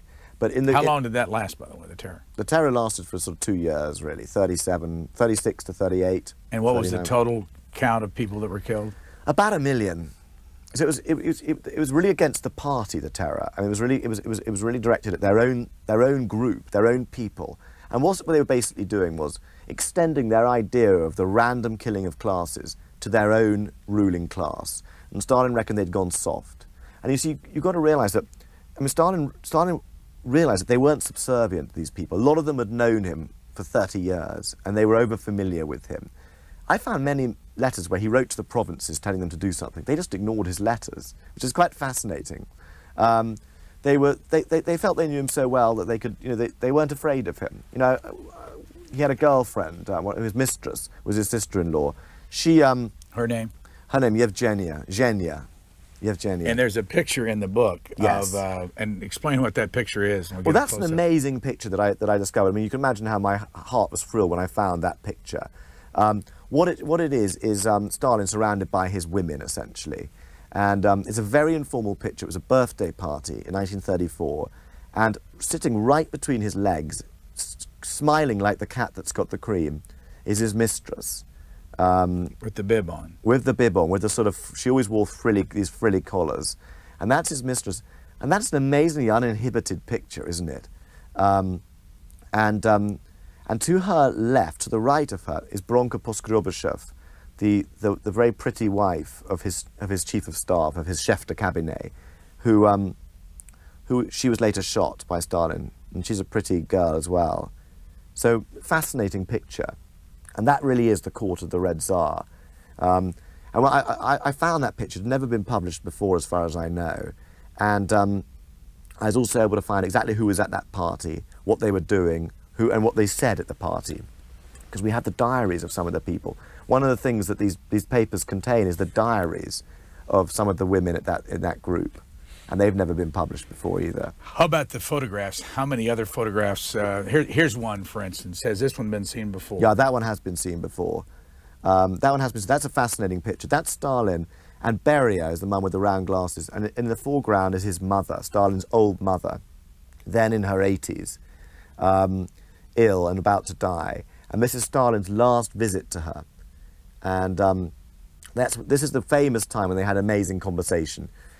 Stalin said to her, why did you beat me so much as a child? And his mother said, it was good for you. You haven't turned out so badly, have you? And then his mother said to him, so Joseph, she called him So-So, in fact. She said, so what do you do now? What's your job now? And he said, remember the Tsar? And she said, yes. And he said, well, I'm something like the Tsar. And then she smiled and she said, I think you'd have done better to become a priest. As long as you're looking at photographs, what's this one right down here? That's a great picture. That's Stalin meeting some sort of female sugar beet farmers who've won a record for harvesting sugar beet. And the man with the walrus moustache behind, a little to Stalin's right, is Marshal Budyonny, one of the great sort of military heroes of the regime, and a man who and a man who didn't think tanks would catch on. He said, we don't need tanks, horses are much more important. And luckily they didn't take his advice, otherwise they'd have lost the Second World War. This is out of context, but the Mountbatten story. Yeah, that's fascinating, isn't it? I mean, we know Lord Mountbatten, King George VI's cousin, later Viceroy, the last British Viceroy of India, member of the royal family. He wanted to meet Stalin, and he went to Potsdam, where Stalin was, to meet Stalin, and he wanted to drop that his grandfather or his cousin or whatever was the last Tsar. He was very closely related to the last Tsar, and he'd visited the last Tsar, Nicholas II. So Mountbatten wanted to tell Stalin this in the hopes of being invited to visit the Soviet Union. And Stalin was very unimpressed with Mountbatten, and he said to him, he said, well, I think it's changed a little bit since you were last there, he said. And Mountbatten said, well, I was related to the last Tsar, I visited often, any chance I could visit again? And Stalin just ignored this comment. And that's one of the stories that is told here for the first time. One of the threads in the book is Svetlana, and here she is about how old? I'd say about 11, I think. Or, yeah, it's hard to tell, but there she is in her pioneer's uniform. That's what every girl in the Soviet Union wore. And that scarf is a red scarf of the young pioneer. And this is a photograph that's very typical of their relationship. As she began to grow up, Stalin began to clash swords with her. She was very strong. She was actually very like Stalin himself.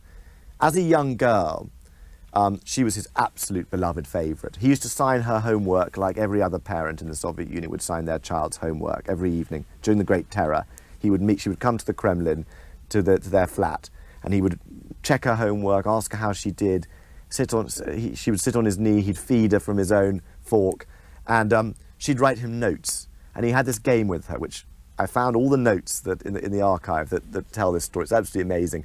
She would write notes to her little secretaries, Stalin and Molotov and Yezhov and so on.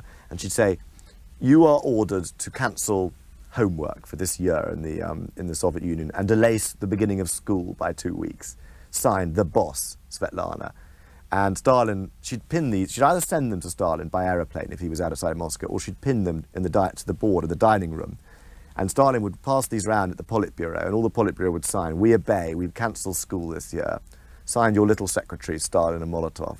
So there was a lot of sort of warm sort of games going on. And then as she got older, and at the time of that photograph that we've just shown and was taken, she began to become a woman, and Stalin began to find this difficult to take. And when she sent him that picture, he wrote back a note saying, I don't like your sort of bold, almost sort of fearless expression, because she was sort of beginning to blossom as a woman, as a sort of little woman, really. And he found that very difficult to take. You told us earlier that she now lives in Wisconsin? Yeah, she now lives in Wisconsin. And when you went to try to talk to her, who did you deal with to try to get to her? I knew people in England who knew her, and I asked them to write to her. But fortunately, you know, she's written two autobiographies, splendid books. I mean, she's a very intelligent woman who's had a tragic life. I also had access to 10 hours of unused tapes of her talking, which someone in England, I found someone who had these. So I felt that, you know, her story was actually quite well known, and though I found out many new things about her, particularly her relationship with Berier's son, I didn't feel I would have seen her, of course, if I could have. I tried, and she wouldn't see me. But frankly, I had so many new people who no one had ever spoken to before that I concentrated on them. Now, you've got two pictures up front. The one with her when she was about how old with Stalin? She must be about 3 or 4 there, I think, or 5. But maybe. It's the one below it that I want to ask you about. Yes. Now, that is her with Nadia. That's her mother. And there with her kind of characteristic oval face, her black hair, black eyes. Nadia Aliluliev, Stalin's second wife, who died tragically, committed suicide. And, of course, the children never quite recovered from her death. Funny enough, you know, one of the ironies I found out about this is that the marriage between Nadia and Stalin is normally spoken of as the sort of sacrifice of this angelic girl and this brutal ogre. True enough, Stalin was an ogre, but she wasn't quite the way we expect. I mean, she had these hysterical schizophrenic interludes that were impossible for Stalin to deal with. He didn't know how to handle her. She was very puritanical, humorless, Stalin had a much, was much warmer with the children than her, ironically. And as she got iller and more, and these psychological crises came about, someone said to her, like, you're all right. And she said, no, I want to end it all. And they said, what about the children? And she said, I don't even care about the children anymore. So, she was a very difficult person to be married to. I'm not saying Stalin wasn't an absolutely appalling person to be married to. You have a picture of Stalin in the garden. Yeah, I mean, in this book, there's one set of pictures that I think are the most remarkable in the book, which are Stalin going camping, Stalin gardening, Stalin shooting, and Stalin weeding his garden. Who's he camping with here? He's camping with Voroshilov and Marshal Budyonny. These pictures, as far as I know, have never been seen before, and they're from Stalin's own private personal album. Who is he here with at the bottom? That is going shooting with Marshal Budyonny and Voroshilov. Who was Voroshilov? Voroshilov was his dandyish but brutal old friend, a lathe turner turned soldier, who was a hopeless soldier, in fact, but was one of his closest people. Here's a picture of Kirov, and you say that he lost his life. Yeah, he was assassinated in 1934. Well, who was he? He was one of Stalin's best friends. Stalin was always very attracted to these kind of affable, bluff, cheerful sort of people. And Kirov was always singing opera to himself. In fact, singing plays a huge part in this book. Stalin was a great singer and had a beautiful tenor voice. And they would always sing. They would actually, even though they were arresting priests, killing priests, they would sing hymns together, these people. You know why? Because they'd all been to church school, these people. They were all trainee priests. Mikoyan, Kidze, Stalin were all trained as priests at the seminary, and they used to sing hymns. Molotov, who was he? There's Molotov playing tennis. Molotov was quite middle class. He was pretty humorless. He was one of those people in his office who used to say, I'm going to sleep for 13 minutes. And after 13 minutes, he'd wake up. He was that punctilious. But he was absolutely brutal. He became foreign minister during the war years and made the pact with Ribbentrop. But essentially, during the terror, he was an absolute slaughterer. And he often used to write, execute this person, next to the wives of people who were being arrested, quite unnecessarily. These people these were diabolical people.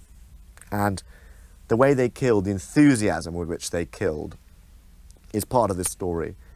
And it's funny, one sort of, I was kind of reading their love letters one day and their death lists the next day. And I guess that's what this book is about. On one hand, I was finding out what they ate, what they sung, who they made love to, how they wrote love letters, where they went on holiday, and their illnesses and so on. The next time I was talking about, like, how they had vendettas against their enemies, how they believed in killing enormous numbers of people at random, how they visited torture chambers, and how they suggested more and more people should be thrown into this meat grinder of death. How much of this did we know?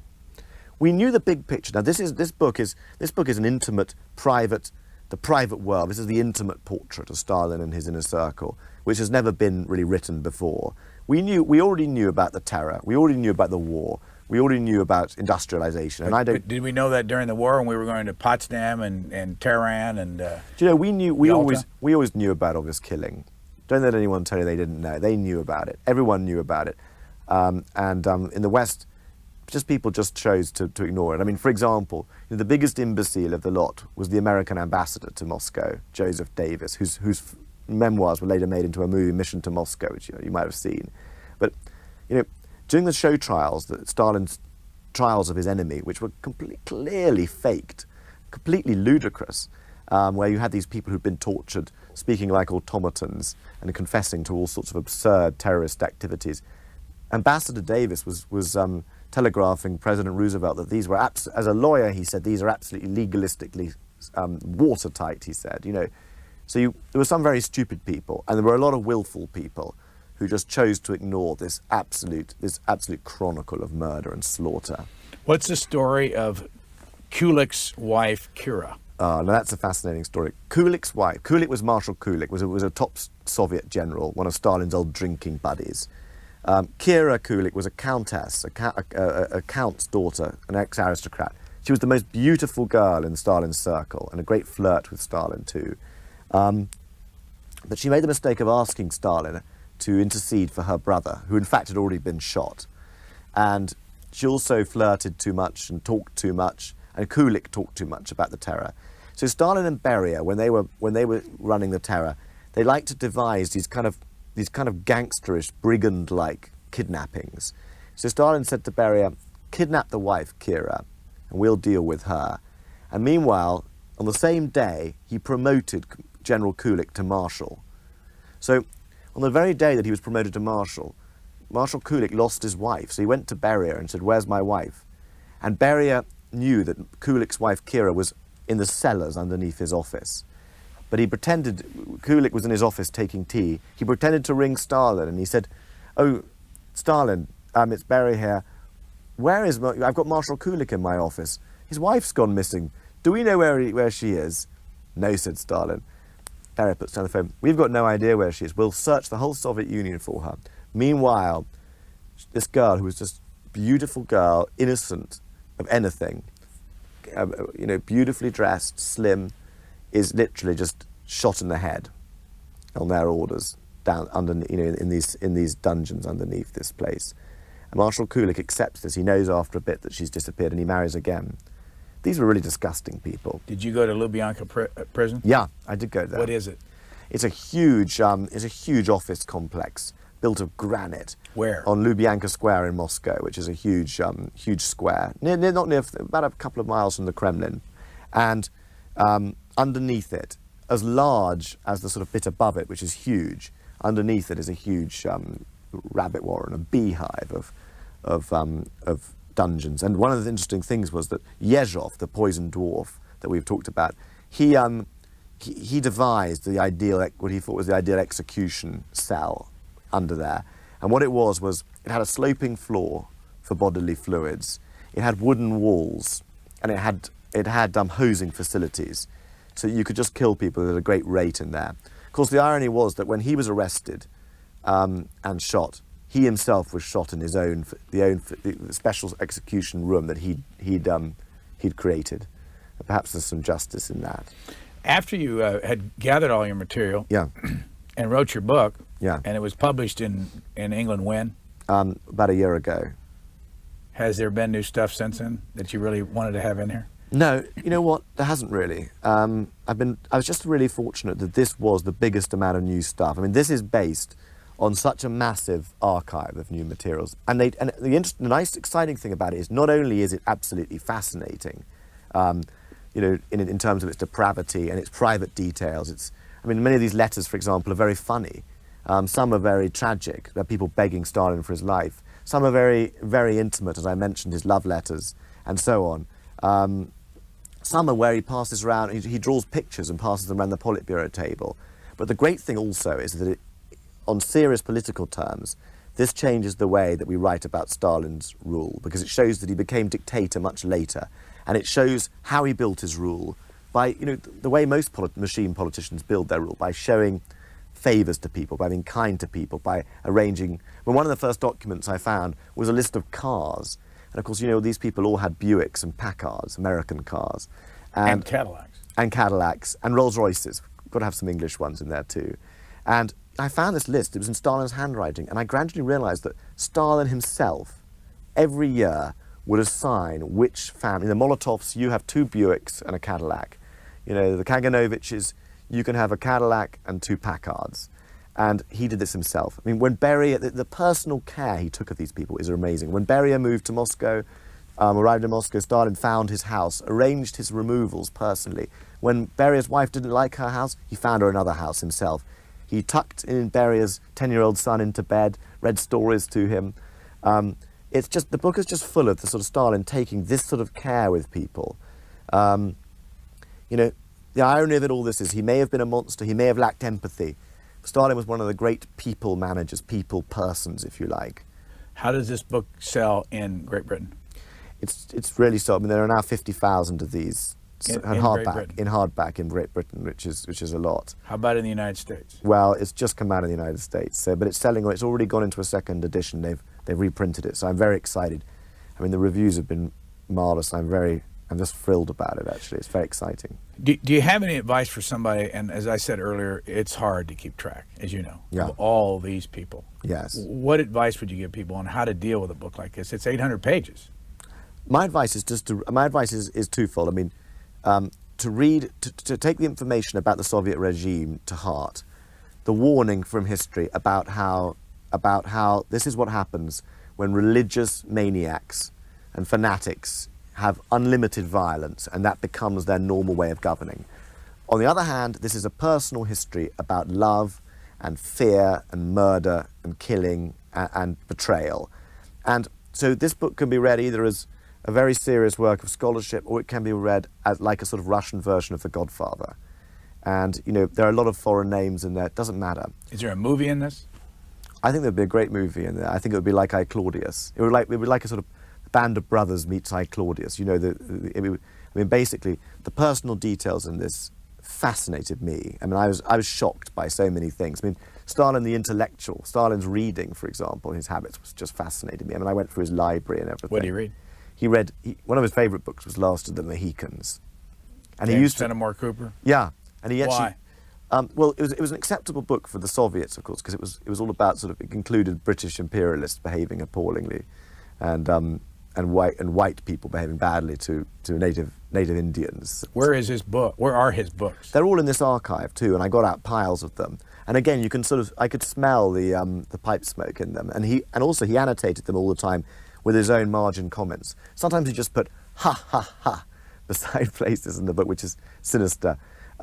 But he read a lot.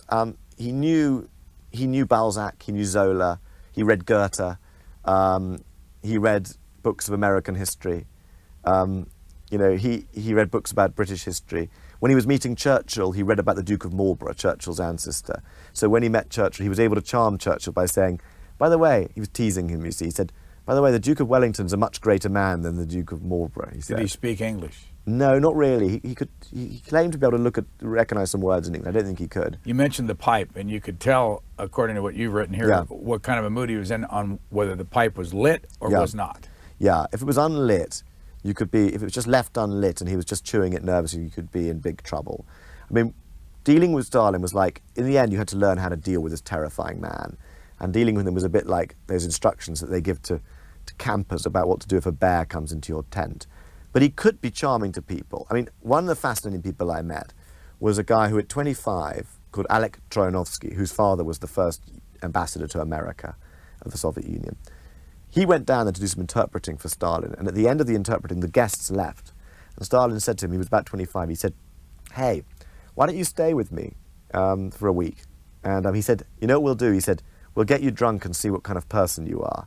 So this poor boy of 25 stayed with Stalin for a week.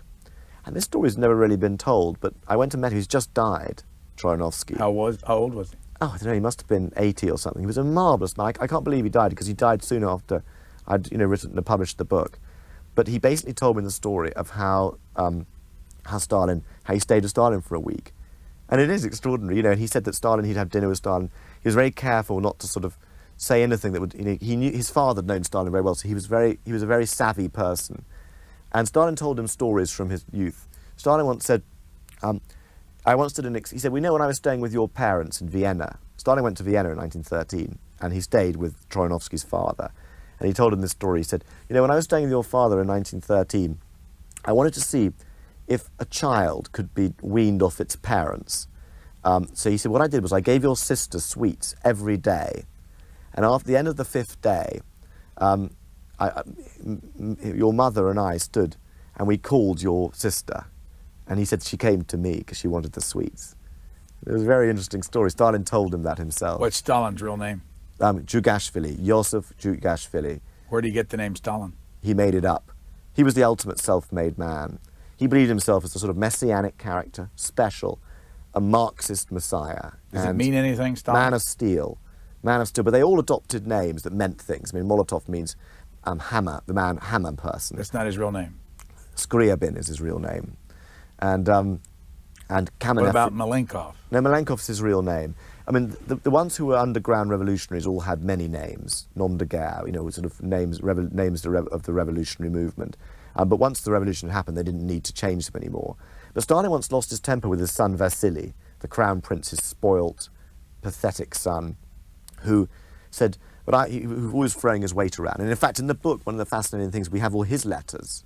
We have all Vasily Stalin's letters to his guards, and he was always writing to them, ordering them to do things.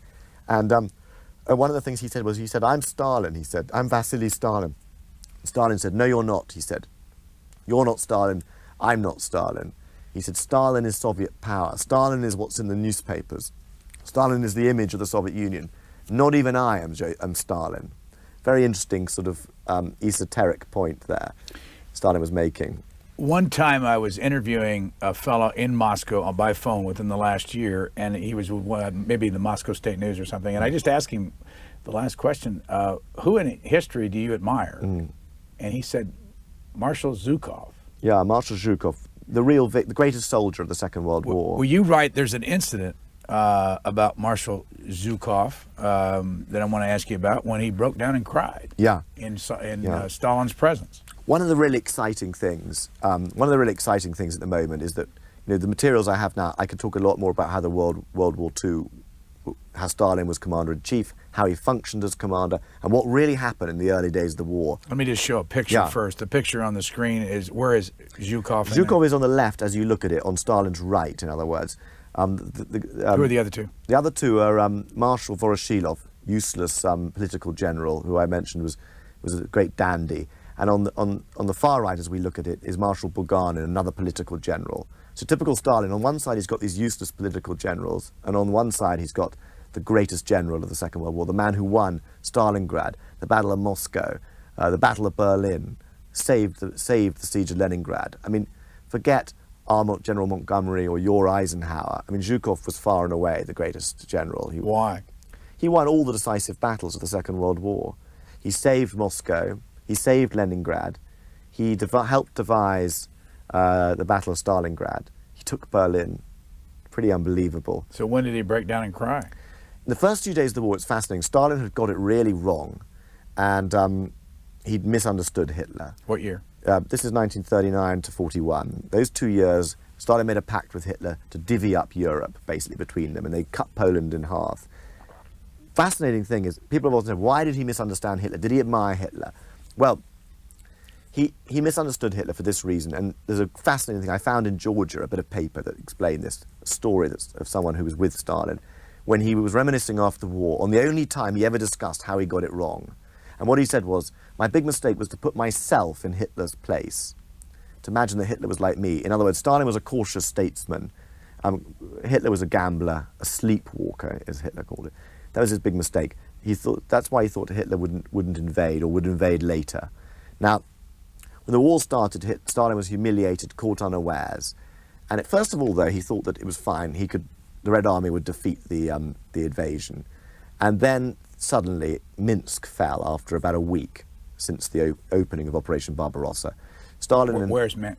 Minsk is on the road to Moscow. It's in Belarus now, but it's a big city, and it's deep in the Soviet Union. And when Minsk fell, Stalin suddenly realized he was in big trouble, and the whole thing had collapsed. So he went to see his chief of staff with all his Beria and him and Molotov. Went to see Marshal Zhukov, then General Zhukov, and when they said, he said, what the hell's going on, Zhukov? Where are the armies? What's happened to Minsk? Has it fallen or hasn't it? And Zhukov just said, we don't know. And Zhukov, you've got to realize, is the toughest, most ruthless general. I mean, he was as ruthless as Stalin. He didn't care how many losses he had. A great general, but his brutality is often underestimated. He would clear minefields by making people run across them. So at this point, so bad was the crisis that Zhukov actually burst into tears and ran out of the room. Molotov, another brutal man, followed him out and lent him his handkerchief. And when they came back in, Stalin famously realized that he was in trouble and he'd blown it. And he said, we've screwed up. We've lost everything Lenin built. He then went to his dacha, his country house, shut himself in, and abandoned command, and abandoned Russia to it. And he basically had some sort of breakdown. No one could reach him for 3 days. It's a fascinating moment in the history of the Second World War. You write about the little corner? The little corner. Where is it? It's in the Yellow Palace. It's still the place where the Soviet Union is ruled from, funny enough. The rooms where Stalin ruled, the little corner as it was called, are where Lenin ruled and where Putin rules today.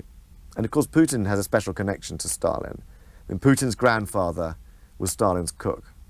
And you know, which is just one of those, another sort of just gripping detail, isn't it?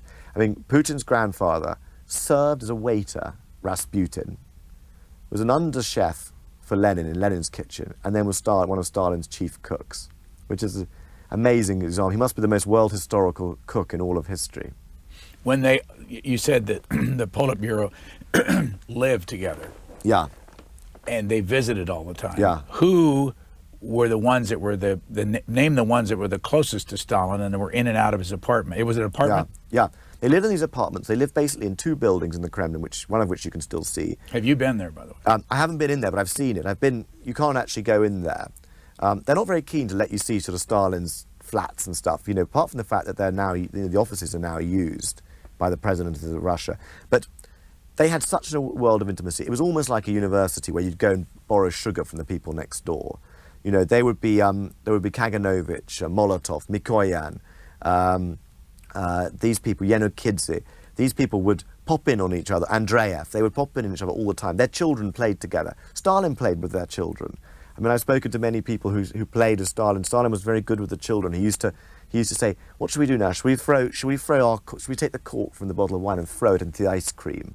And he'd throw it down. They'd have competitions throwing it down the table. He was very sweet to children. And one of the children that used to play them said the great thing about him was we loved talking to him because he would talk to us like we were adults and listen to what we said. He was a bundle of contradictions, and that's what this book is about. This book is about how, like, he wasn't, when one comes across true evil, it's not going to appear wearing as a grotesque.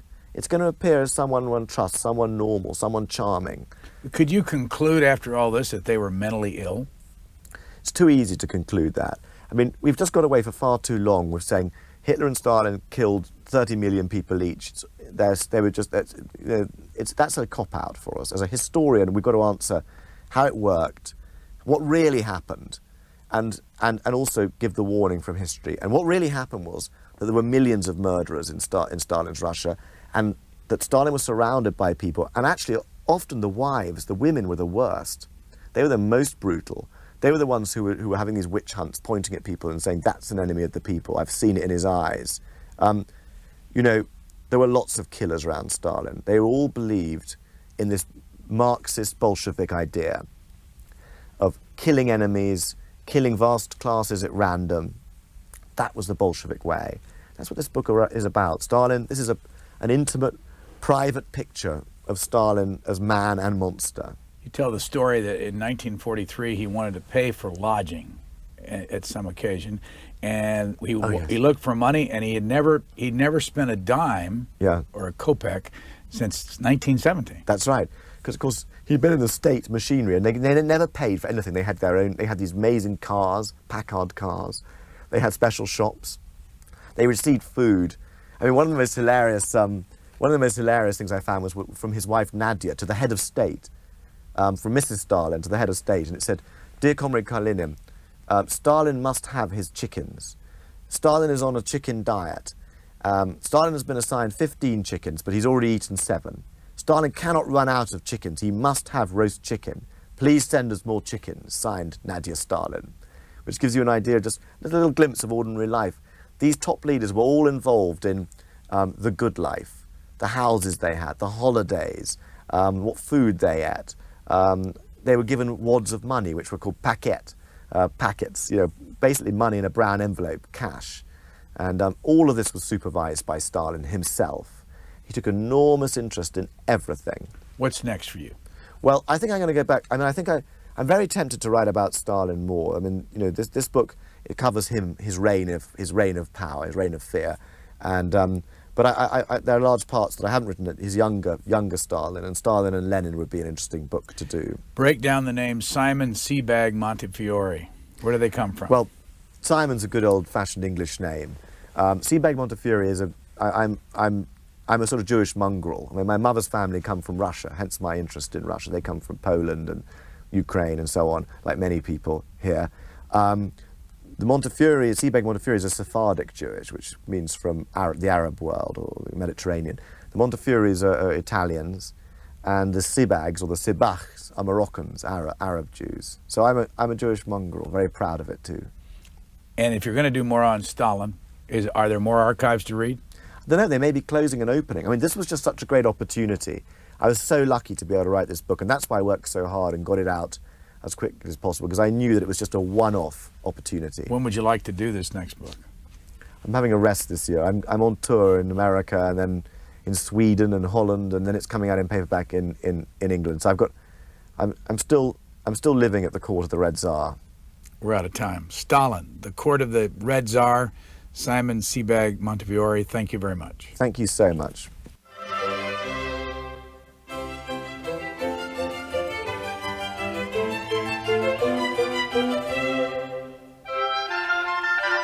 For a DVD or videotape, call 1-877 on C-SPAN. For a free transcript or to learn more about Booknotes, visit us at booknotes.org. Next week on Booknotes, Alan Brodsky, author of Benjamin Rush, Patriot and Physician. Booknotes can be seen every Sunday on C-SPAN at 8 p.m. Eastern and 8 p.m. Pacific Time. Go to booknotes.org to watch both parts of our conversation with Simon Sebag Montefiore